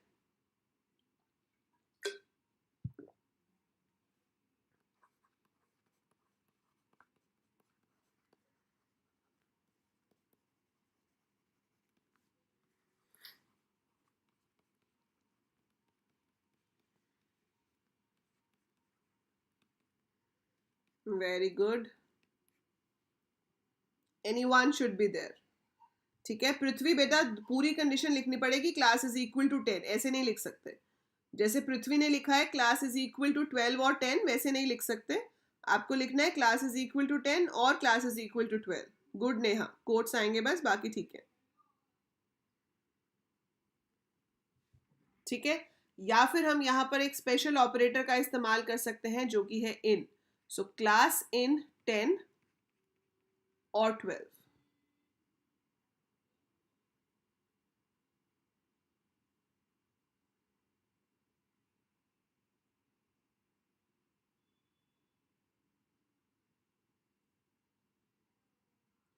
Double equal to Python में आता है तनीषा, एसक्यूएल में सिंगल इक्वल टू आता है बेटा. ठीक है, कोई डिफरेंस नहीं है पृथ्वी. और जो है वो अलग अलग कॉलम्स पे भी लग सकता है. इन सिर्फ तभी लगता है जब आप सेम कॉलम को चेक कर रहे हो. इन आप यूज करते हो जब आप सेम कॉलम की इक्वल टू चेक कर रहे हो. जबकि और तो किसी भी दो कंडीशंस पे लग सकता है कि अगर दोनों कंडीशंस ट्रू है या दोनों में से कोई भी एक ट्रू है तो रिजल्ट काम करे. ठीक है, सो ये तो बेसिक हो गया कि सिलेक्ट कैसे लिखते हैं. रेखा 12, 10 आएगा और नहीं आएगा. ठीक है, अब देखो ये स्पेशल ऑपरेटर्स क्या हैं हमारे पास. एक तो हो गया इन. इन कहाँ पे यूज होता है? जब आप एक ही कॉलम की मल्टीपल वैल्यूज चेक कर रहे हो. तो कॉलम का नाम इन, और यहाँ पर जितनी मर्जी वैल्यूज लिख सकते हैं. जरूरी नहीं है 1 हो, 2 हो, 3 हो, कितनी भी हो सकती हैं. सो अगर इस कॉलम की वैल्यू इसमें से किसी से भी मैच हुई तो कंडीशन ट्रू होगी, और अगर किसी से भी मैच ना हुई तो फॉल्स होगी. इसका ऑपोजिट होता है नॉट इन. अगर आप कहते हो कि इसमें से ना हो तो दिखाओ, तो आप इन की जगह पर क्या लिख दोगे, नॉट इन। इसमें से ना हो तो दिखाओ, ठीक है। देन जैसे मैं कहती हूँ कि 10th और 12th वालों को छोड़ के बाकी सबको दिखाओ, तो आप लिखोगे क्लास नॉट इन 10, 12। सो 10 और 12th को छोड़ के बाकियों को दिखा देगा। जब कभी आपको एक रेंज चेक करनी हो, मैं कहती हूँ कि वो स्टूडेंट्स दिखाओ जिनके मार्क्स 60 से 80 के बीच में। जो 80 से ऊपर कर रहे हैं वो तो सही है, या मान लो जो स्टूडेंट 90 से ऊपर ला रहे हैं वो तो सही है, पर मेरे को अभी फोकस उन पे करना है जो 80 से 90 के बीच में है, ताकि मैं उनको 100 तक ले जा पाऊँ। So I want to see all those students who are getting between 80 and 90। तो आपकी कंडीशन क्या हो जाएगी, वेयर मार्क्स बिटवीन 80 एंड 90, दोनों साइड्स इंक्लूडेड होती हैं। 80 को भी गिनेगा, 81 को भी गिनेगा, 82, 83, 89, 90। पता नहीं हर्षित, मार्क्स बिटवीन 80 एंड 90, सो ये सारा काउंट करेगा, ठीक है। अब इसमें से एक ऐसी क्लॉज है जिसके ऊपर क्वेश्चन पक्का आता ही है, वो है लाइक। पर लाइक से पहले एक चीज और बता देती हूँ, वो है इज नल। कभी भी आपको क्वेरीज में नल को चेक करना हो तो आप इक्वल टू से चेक नहीं कर सकते। बीसीए में क्या होता है बेटा, उसके लिए वीडियो मैंने अपलोड करी है अभी, पूरा बीसीए सिलेबस एक्सप्लेन करते हुए। बाकी बीसीए के कोर्सेज ऐप पे 1 अप्रैल से शुरू हो जाएंगे।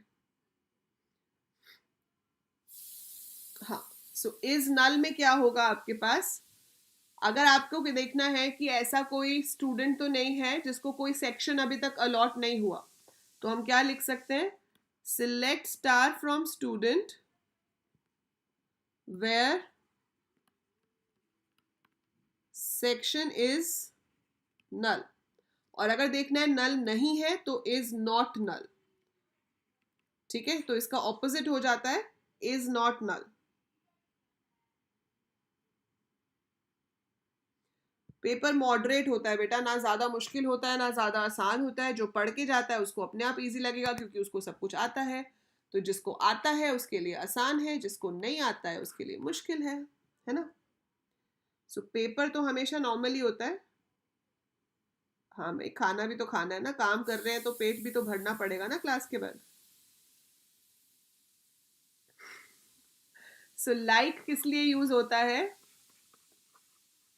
Pattern matching. सो पैटर्न मैचिंग क्या करता है, आपको कुछ पार्ट थोड़ा सा पता है स्ट्रिंग का, but you don't know the complete part, ठीक है। So if you don't know the complete part, तो वहां पर हम लाइक यूज करते हैं, जिसमें 2 स्पेशल कैरेक्टर्स यूज होते हैं जिन्हें वाइल्ड कैरेक्टर्स भी कहा जाता है। तो अगर आपको पेपर में पूछ ले वाइल्ड कैरेक्टर्स क्या होता है, तो कंफ्यूज नहीं होना।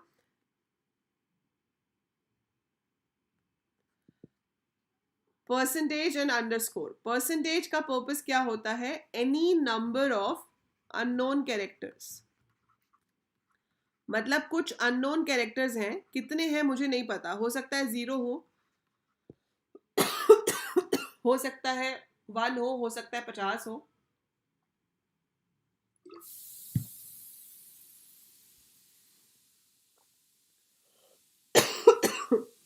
ये जो हम आज पढ़ रहे हैं सारे की प्रैक्टिस करने के लिए, कल आप 4:30 बजे लाइव क्लास अटेंड करोगे अनअकैडमी पे।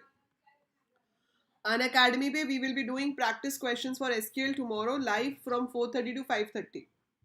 अगर आप समहाउ मिस कर देते हो तो आप उसको बाद में रिकॉर्डेड भी देख सकते हो, ठीक है। Underscore is exactly 1 character. हाँ, तो अंडरस्टो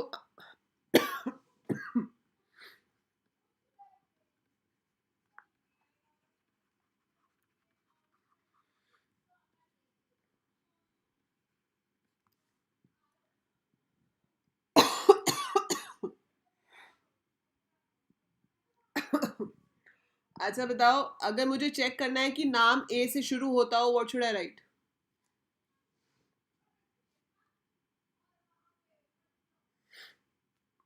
हाँ, कल सीएन पढ़ेंगे।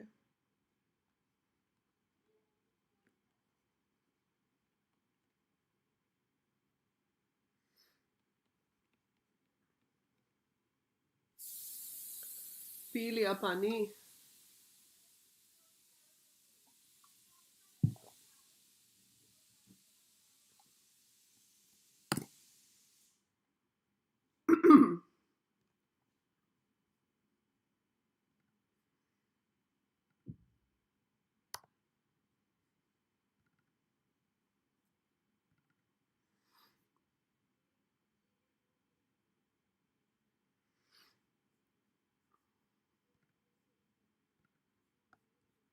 मैं आपको ये प्रैक्टिकली करके दिखा देती हूँ, दैट वुड लुक बेटर, आपको समझ भी जल्दी आएगा आराम से और दिखेगा भी साफ साफ। किसकी गेम ओवर हो गई?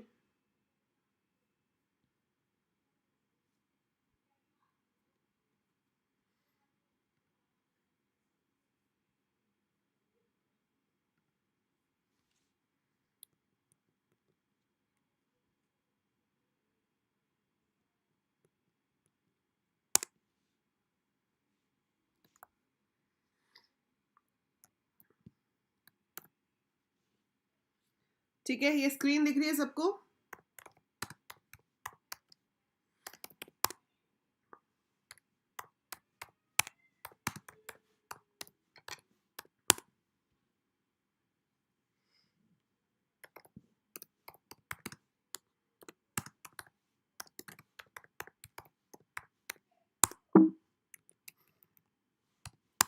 So this is the data we have for student table. थारो कमेंट में क्या लिखा है हर्षित?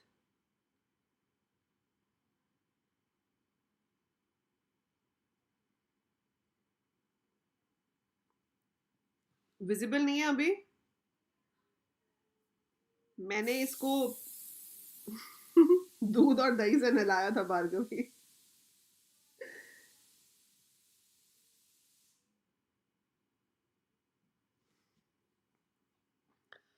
Okay, can you see the table? अब यहाँ पर जो A से शुरू होते हैं अगर वो देखने हैं तो क्या करेंगे?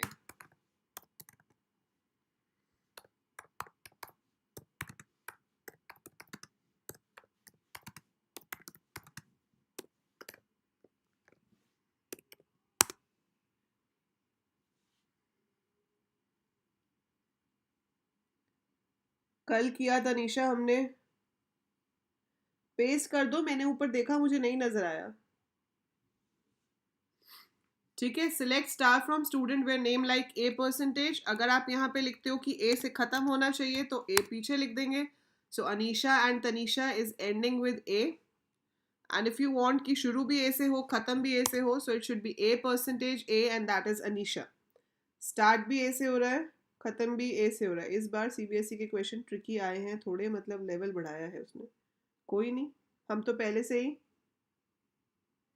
हाई लेवल के करते हैं। Yes Rekha, okay. So underscore क्या होता है? अगर आप चाहते हो कि सेकेंड लेटर पे एन हो, सेकेंड लेटर पे एन चाहिए तो क्या लिखेंगे? Underscore N percentage. So second letter पे एन सिर्फ अनीशा के नाम पे ही है। ओके, अगर थर्ड पे चाहिए तो दो के नाम पे है, तनीशा एंड संयम।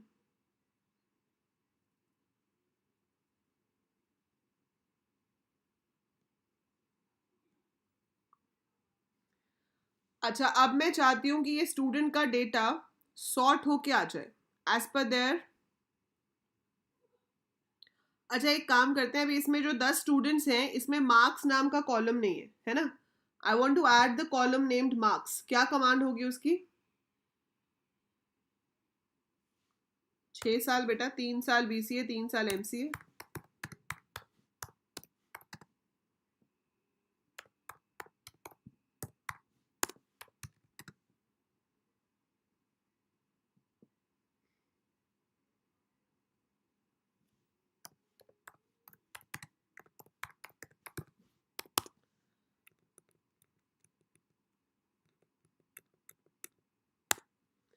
पर अभी सबके मार्क्स में क्या आ रहा है?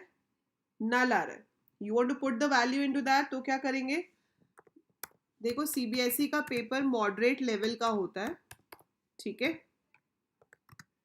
बहुत ज़्यादा मुश्किल क्वेश्चन भी नहीं होते, इजी बहुत फिर भी थोड़े से होते हैं। एक या दो मुश्किल क्वेश्चन आते हैं ताकि आप थोड़ा सा ट्रिकी फील करो।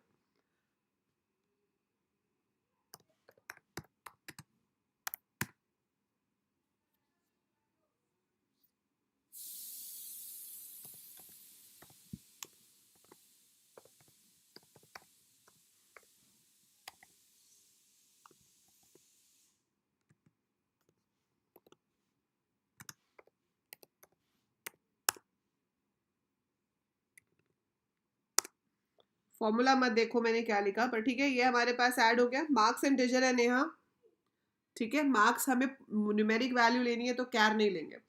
Now what I want to do is I want to show all the students in decreasing order of their marks, ठीक है। मुझे डिक्रीजिंग ऑर्डर में देखना है, तो मैं क्या लिखूंगी, ऑर्डर बाय।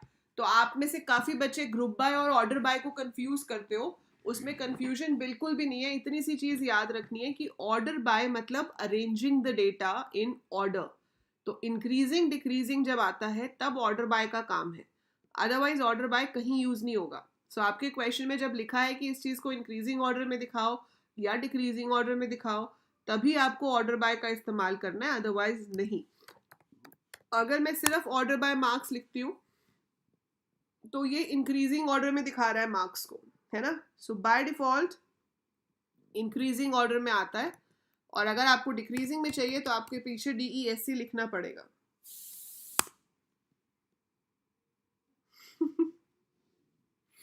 ठीक है, सो ये आपके पास डिक्रीजिंग ऑर्डर में आ गया। तो बाय डिफॉल्ट ASC होता है, डिसेंडिंग करना हो तो DESC लिख सकते हैं, सबसे इजी कमांड है।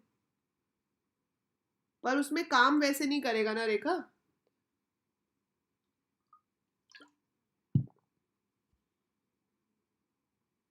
अगर आप मार्क्स को कैर लोगे तो आप उस पर कैलकुलेशन नहीं कर पाओगे, उस पर कंपैरिजन उस तरीके से नहीं होगा जो नंबर्स पे होता है। वो स्काई वैल्यू के अकॉर्डिंगली कंपेयर करेगा। आप नेम के अकॉर्डिंगली भी कर सकते हो। तो पहले सारे ए वाले आ गए, फिर डी वाले आ गए। अच्छा देखो, मेरे को एक बात बताओ, अगर मैं दो नंबर लेती हूँ, ठीक है, और वो दो नंबर्स हैं मेरे पास 456 और 92, कौन सा नंबर बड़ा है, कौन सा बड़ा है?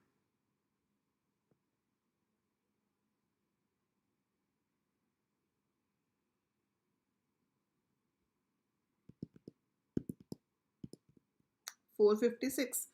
अगर ये दोनों न्यूमेरिक हैं, है ना, अगर ये दोनों न्यूमेरिक हैं तो डेफिनेटली 456 बड़ा है। बट अगर आपने इसको कैर में स्टोर कर दिया होता ना, अगर आपने इसको कैर में स्टोर किया होता तो आपके पास बड़ा नंबर 92 आता, क्योंकि वो सिर्फ पहले पहले डिजिट को देखेगा 4 और 9 को, और उस हिसाब से 9 की स्काई वैल्यू ज्यादा है, सो it will say 92। Got it? That's why हम उसको कैर नहीं ले रहे, इंटीजर ले रहे हैं। अभी समझ आया?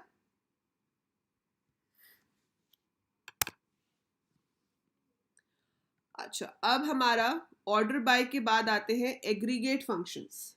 तो एग्रीगेट फंक्शंस हमारे पास सिर्फ 5 हैं। आपको कोई भी एग्रीगेट काम करना हो, जैसे कि आपको एवरेज मार्क्स देखने हो, so we write AVG bracket में marks from student, so it shows you the average marks. डालेंगे पृथ्वी, समय आने पर जरूर डालेंगे।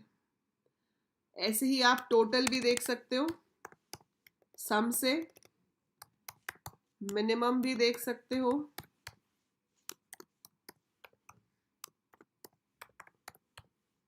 मैक्सिमम भी देख सकते हो।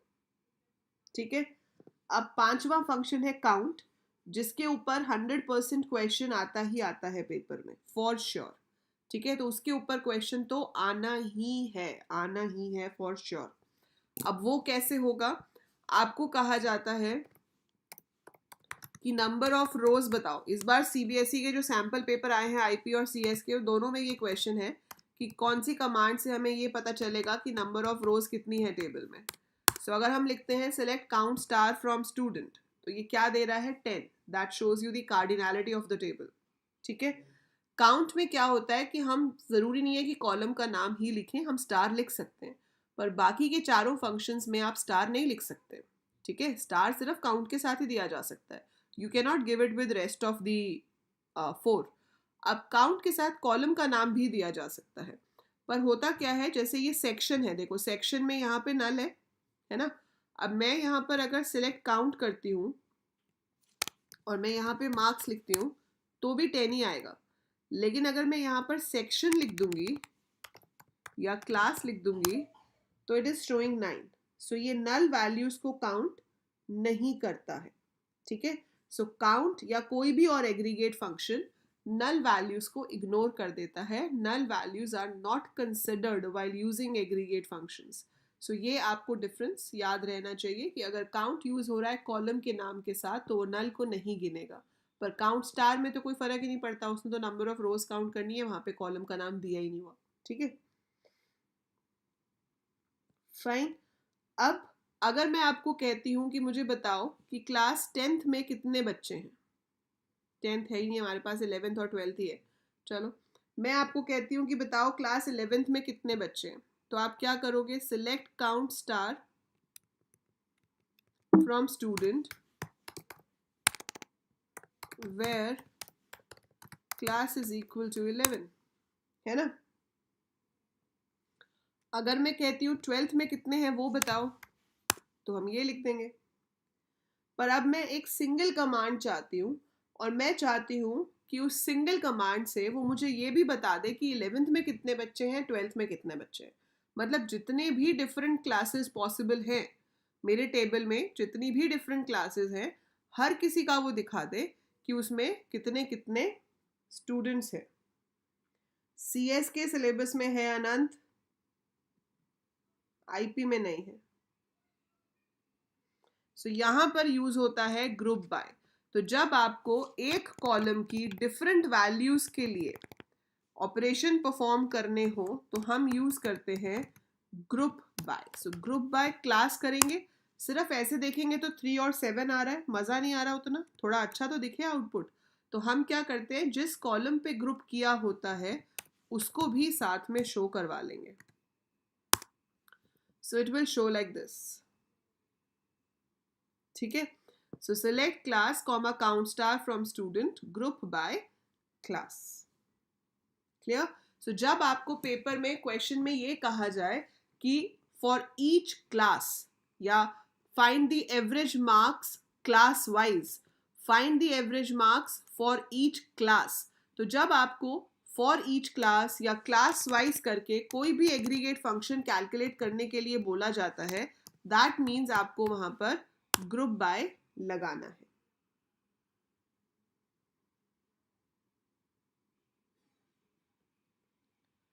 तनीषा, अगर एक रो एग्जिस्ट करती है तो उसमें कम से कम एक ऐसा कॉलम होगा जिसमें नॉट नल वैल्यू होगी, क्योंकि प्राइमरी की तो है ही ना, तो वो रो एग्जिस्ट करती है तो वो काउंट भी होगी, ठीक है। सो अगर एक भी कॉलम ऐसा है जिसमें वैल्यू है, that means that row is an existing one, so it will definitely show that, ठीक है। सो ये तो है ग्रुप बाय। अभी मुझे लग रहा है अभी आपका काफी हैवी हो गया होगा, अभी हमने इसके आगे हैविंग भी करना है और हमने जॉइंस भी करना है। So let's do one thing, take a break of some time, take a break of से 2 आवर्स। 9 बजे हमारी अनअकैडमी पे प्लस क्लास है, 10 बजे वापस शुरू करते हैं और 10 बजे मैं आपको हैविंग बताऊंगी और जॉइंस बताऊंगी, ठीक है। हाँ, so we will be meeting after some time, we'll continue the same stream. मैं ये स्ट्रीम को स्टॉप कर रही हूँ, एंड नहीं कर रही हूँ, तो आप लैग आएगा या जो भी आएगा, so it's a break. Stream end नहीं हो रही है, I am just stopping the stream and I will continue after, मतलब एट 10 o'clock। सो 9 से 10 हमारी अन अकेडमी पे क्लास है, उसके बाद 10 बजे शुरू करेंगे वापस, ठीक है। यस आशका, ग्रुप बाय का पर्पस होता है, मैं ग्रुप बाय उस टाइम पे दोबारा भी बता दूंगी, पर ग्रुप बाय का पर्पस होता है, ग्रुप बाय का पर्पस होता है कि आप कोई भी एक कॉमन कॉलम है, जैसे कि ये टेबल है, तो जब हम ग्रुप बाय क्लास लिखते हैं तो क्लास में जितनी डिफरेंट वैल्यूज हैं, जितनी भी डिफरेंट वैल्यूज हैं उनके वो ग्रुप्स बना देगा। सो 12 वालों का अलग ग्रुप बन जाएगा और 11 वालों का अलग ग्रुप बन जाएगा। फिर उसके ऊपर जो ऑपरेशन परफॉर्म करने के लिए कहा गया है, अच्छा हाँ कर देती हूँ, ठीक है। Class will resume at 10 PM 14th March सिर्फ। ठीक है, हो गया पिन। हाँ, आईपी में है group by, group by IP में भी है, सीएस में भी है। जाना, अभी मैंने इसको शेयर किया है, तो मैं अभी आप दोबारा आओगे तो I will share the link again. ठीक है, चलो, सी यू एट 10 o'clock देन। हाँ, पेट पूजा करके आओ, सब अपनी रेस्ट ले लो, थोड़ा सा खा पी लो, और फिर वापस मिलते हैं 9 बजे अन अकेडमी वालों को, और 10 बजे बाकी सबको यहाँ पर। ठीक है,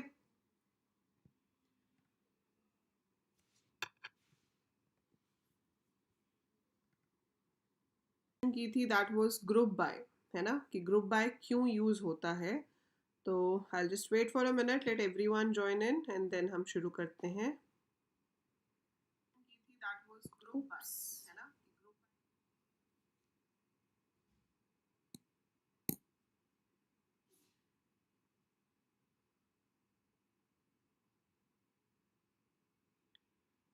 Yes, we are back, Rahul. Hello, Harshit. Welcome back.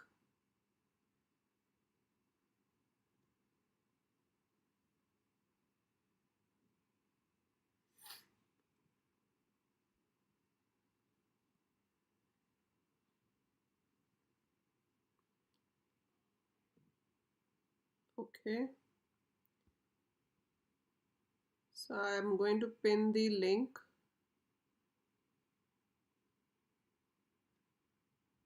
This is the Telegram group link. जो लोग नहीं हैं वो इसको ज्वाइन कर सकते हैं।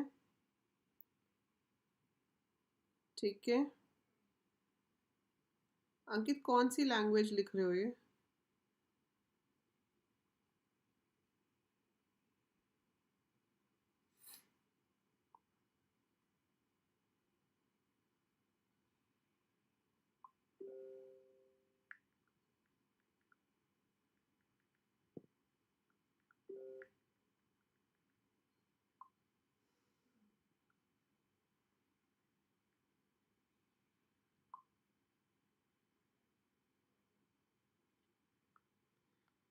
चलो, ये भी अच्छा है, मेरे मैसेज से पहले जिया का मैसेज पहुंच गया है कि आ जाओ भाई सारे।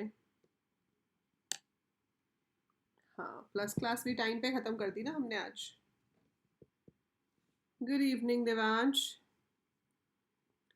सो we did group by last. तो हमने किया था कि हमारे पास 5 एग्रीगेट फंक्शंस होते हैं, और वो 5 एग्रीगेट फंक्शंस कौन से हैं? Sum, min, max, count. Thank you Rahul. Good evening Venu. Hello Shivam, good evening Akshay. Okay Jiya, नहीं जाते टाइम गुड नाइट बोलेंगे ना Prameet? Good night you say when you are not going to meet again. जब तक आप मिल रहे हो तब तक गुड इवनिंग ये। Good evening Mahak, good evening Apoorva.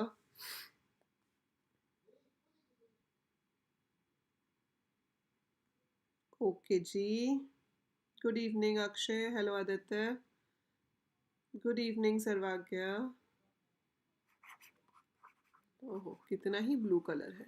सो एग्रीगेट या ग्रुप फंक्शंस जो हमारे पास हैं वो कितने होते हैं? सिर्फ 5। सो गिन के 5 ही ग्रुप फंक्शंस हैं जो हमारे पास होते हैं। ठीक है, good evening everyone, welcome back. So we have sum, min, max, AVG, count. देखो, किसी को भी मिलते टाइम तो देवांश आप गुड नाइट कभी भी नहीं बोलोगे, whatever time you are meeting. So जब आप हेलो बोलते हैं उस टाइम पे गुड नाइट तो नहीं बोल सकते, बाकी जो मर्जी बोल लो। मैं ठीक हूँ।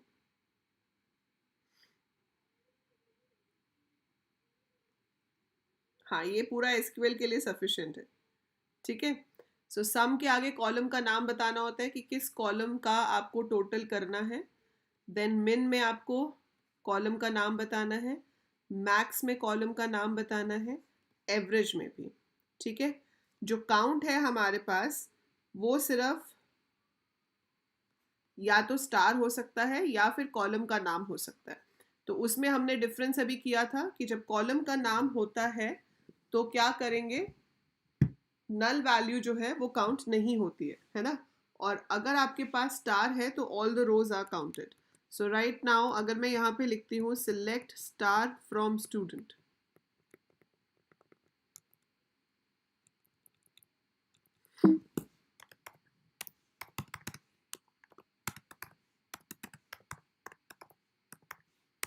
We have this data with us, ठीक है। वहीं से जहाँ छोड़ी थी बेटा, ग्रुप बाय से, ठीक है। So select star from student है। अब मैंने आपको करके दिखाया था कि अगर मैं यहाँ पर सिलेक्ट मैक्स मार्क्स करती हूँ तो मेरे पास हाईएस्ट मार्क्स आ जाएंगे। ये आ गया, 88 is the highest marks. But what about अगर आप सिलेक्ट नेम कर दो तो क्या आंसर आएगा अगर मैं मार्क्स की जगह सिलेक्ट नेम कर दूँ? तो मैक्स जो है वो आपका मार्क्स पे भी काम कर सकता है एज वेल एज वो नेम पे भी काम कर सकता है। सो नेम में आंसर आ रहा है तनीषा, क्योंकि टी जो है वो अल्फाबेटिकली सबसे बड़ा अल्फाबेट है। नो सार्थक, it's live.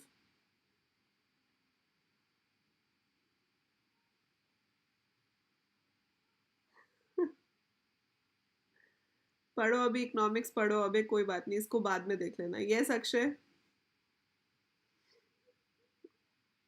Up to you Aditya. Okay, so you have Tanisha as the answer क्योंकि टी जो है वो अल्फाबेटिकली सबसे बड़ा लेटर है। फाइन। अगर आपके पास यहाँ पे कोई डेट टाइप का कॉलम होता, अगर आपके पास कोई डेट टाइप का, ये अक्षय को भी ब्लॉक करो जिया, ब्लॉक अक्षय। ओके,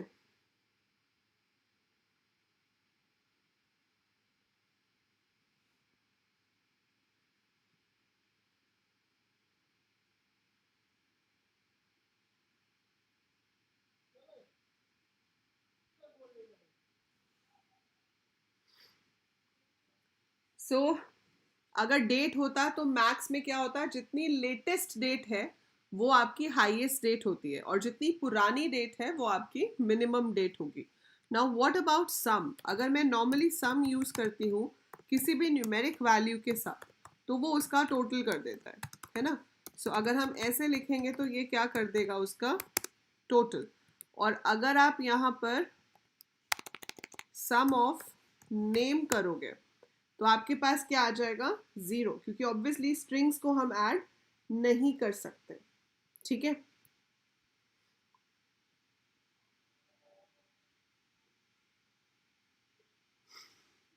ओके अबे, सो ये क्लियर है आपको। सो जो ऐड है वो डेट्स के साथ नहीं हो सकता, सम एवरेज भी नहीं हो सकता डेट्स के साथ। आप मैक्स मिन कर सकते हो डेट को भी, टेक्स्ट को भी, नंबर्स को भी, लेकिन सम और एवरेज सिर्फ न्यूमेरिक वैल्यूज पे ही काम करता है और काउंट हम किसी को भी कर सकते हैं, ठीक है। सो ये आपको याद रखना है। अब यही जो ग्रुप फंक्शंस हैं इनको अगर हम ग्रुप बाय के साथ लगाएंगे तो क्यों लगाएंगे, what is the purpose with group by? जैसे ये टेबल है आपके पास, मैं आपसे पूछती हूँ कि बताओ इसमें पीसीएम वाले कितने बच्चे हैं, ह्यूमैनिटीज वाले कितने बच्चे हैं और कॉमर्स वाले कितने बच्चे हैं, ठीक है। So I have to find out कि कौन सी स्ट्रीम के कितने कितने स्टूडेंट्स हैं। सो काम क्या करना है, काउंट। लेकिन कैसे करना है, स्ट्रीम वाइज। तो आपको क्वेश्चन क्या दिया जाएगा एग्जाम में, that find out the number of students for each stream, या फिर find out the number of students stream wise. तो जब इस तरह से पूछा जाता है तो इसका मतलब है कि वहां पर आपको ग्रुप बाय लगाना है। तो उसके लिए हिंट क्या है कि एक तो बाय ईच स्ट्रीम लिखा होगा या स्ट्रीम वाइज लिखा होगा, और दूसरा जो दिखाने के लिए बोला होगा, जो शो करना है आउटपुट, वो पांचों एग्रीगेट फंक्शंस में से कुछ होगा, या तो वो काउंट होगा या सम होगा, एवरेज होगा, मिनिमम होगा, मैक्सिमम होगा। It will B one of those, that means वहां पे ग्रुप बाय लगेगा, ठीक है। तो हम यहाँ पर कमांड क्या लिखेंगे, सिलेक्ट स्ट्रीम, जिस पे ग्रुप कर रहे हो उस कॉलम को देख सकते हैं हम, उसके साथ count star from student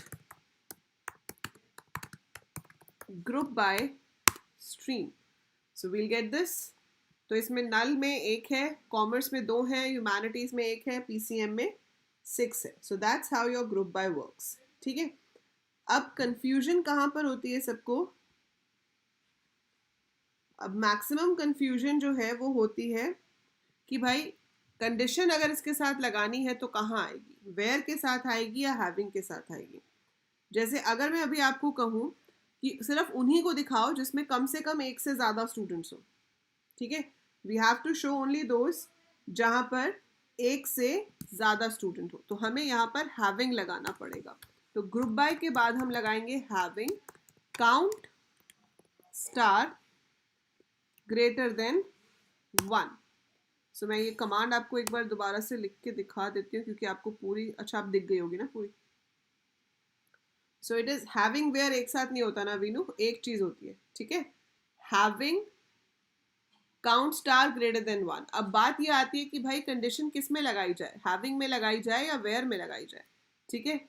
so condition आपकी जो लगेगी, अगर तो उस कंडीशन के अंदर, अगर उस कंडीशन के अंदर ग्रुप फंक्शन यूज हो रहा है, जो ये कंडीशन है, कंडीशन मेरी ये है. ठीक है. मैं यहाँ की बात नहीं कर रही सिलेक्ट के साथ, मैं इस कंडीशन की बात कर रही हूँ. अगर इस कंडीशन के अंदर एग्रीगेट फंक्शन का इस्तेमाल हो रहा है, अगर ये कंडीशन के अंदर एग्रीगेट फंक्शन का इस्तेमाल हो रहा है तो वो कंडीशन आपकी हमेशा हैविंग के साथ ही आएगी. ठीक है. सो वो हमेशा हैविंग के साथ ही आएगी. ठीक है. सो it will come with having. और अगर कहीं कंडीशन उस कॉलम पे लगाई गई है जिस पे ग्रुपिंग हो रहा है तो भी आप उसे हैविंग में लिख सकते हो. वो एक एक्सेप्शनल केस है, वो वेयर में भी दिया जा सकता है और वो हैविंग में भी दिया जा सकता है.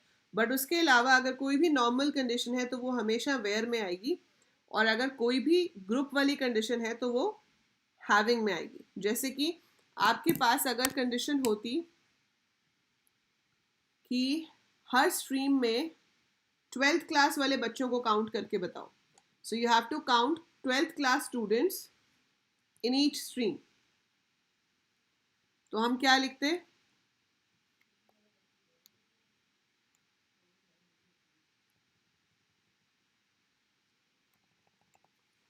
ग्रुप बाय से पहले चेक करते where class is equal to 12. अगर मैं इसको हैविंग के पीछे देने की कोशिश करती कि having class is equal to 12, तो एरर आ जाता. ठीक है. सो आपको अगर ये चेक करना है कि वो सारी स्ट्रीम्स में कितने कितने स्टूडेंट्स हैं, सिर्फ क्लास 12th के लिए दिखाए. ठीक है. ये काउंट स्टार वाली कंडीशन भी हम हटा देते हैं, और अगर मैं सिर्फ इतना भी लिखूंगी तो आप देख रहे हो it will show you an error for that unknown column class in having clause. लेकिन वही सेम कंडीशन अगर मैं हैविंग से हटा देती हूँ और हैविंग से हटाकर मैं उसको वेयर के साथ लिख देती हूँ, then it will work properly. So जिस कंडीशन में एक सिंगल कॉलम यूज हो रहा है, सिंपल बेसिक कॉलम यूज हो रहा है, तो वो कंडीशन में हमेशा कंडीशन वेयर के साथ आएगी.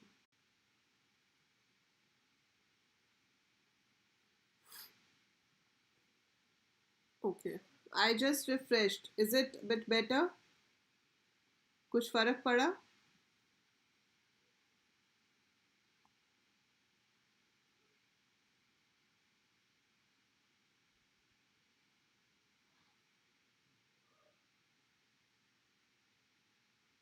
हाँ, अगर ग्रुप करने के बाद कंडीशन लगानी है तो आप पीछे लगाओगे हैविंग में, और अगर आपको कंडीशन चेक करनी है किसी सिंगल कॉलम पे तो वो लगेगी वेयर के साथ.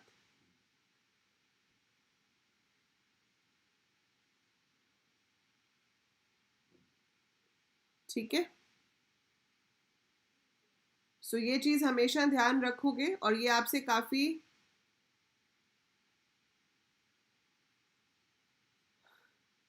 कॉमन क्वेश्चन है, बहुत बार पूछा जाता है. That is the difference between having and group bye.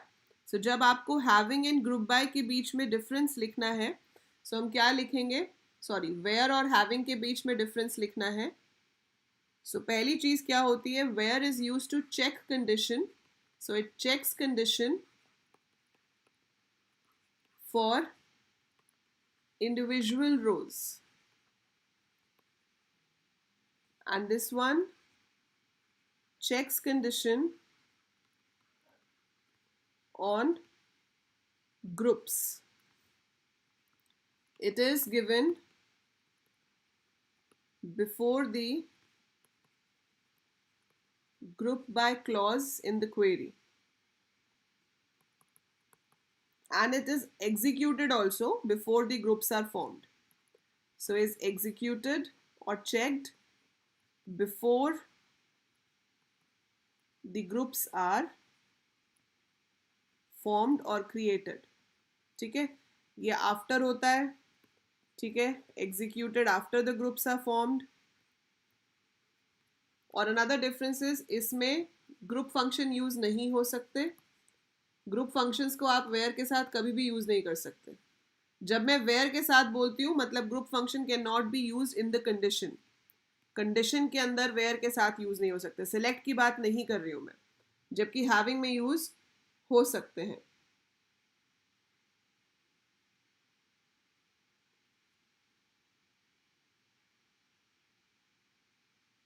हाँ, वेयर को विदाउट ग्रुप बाय लिख सकते हैं, हैविंग को नहीं लिख सकते।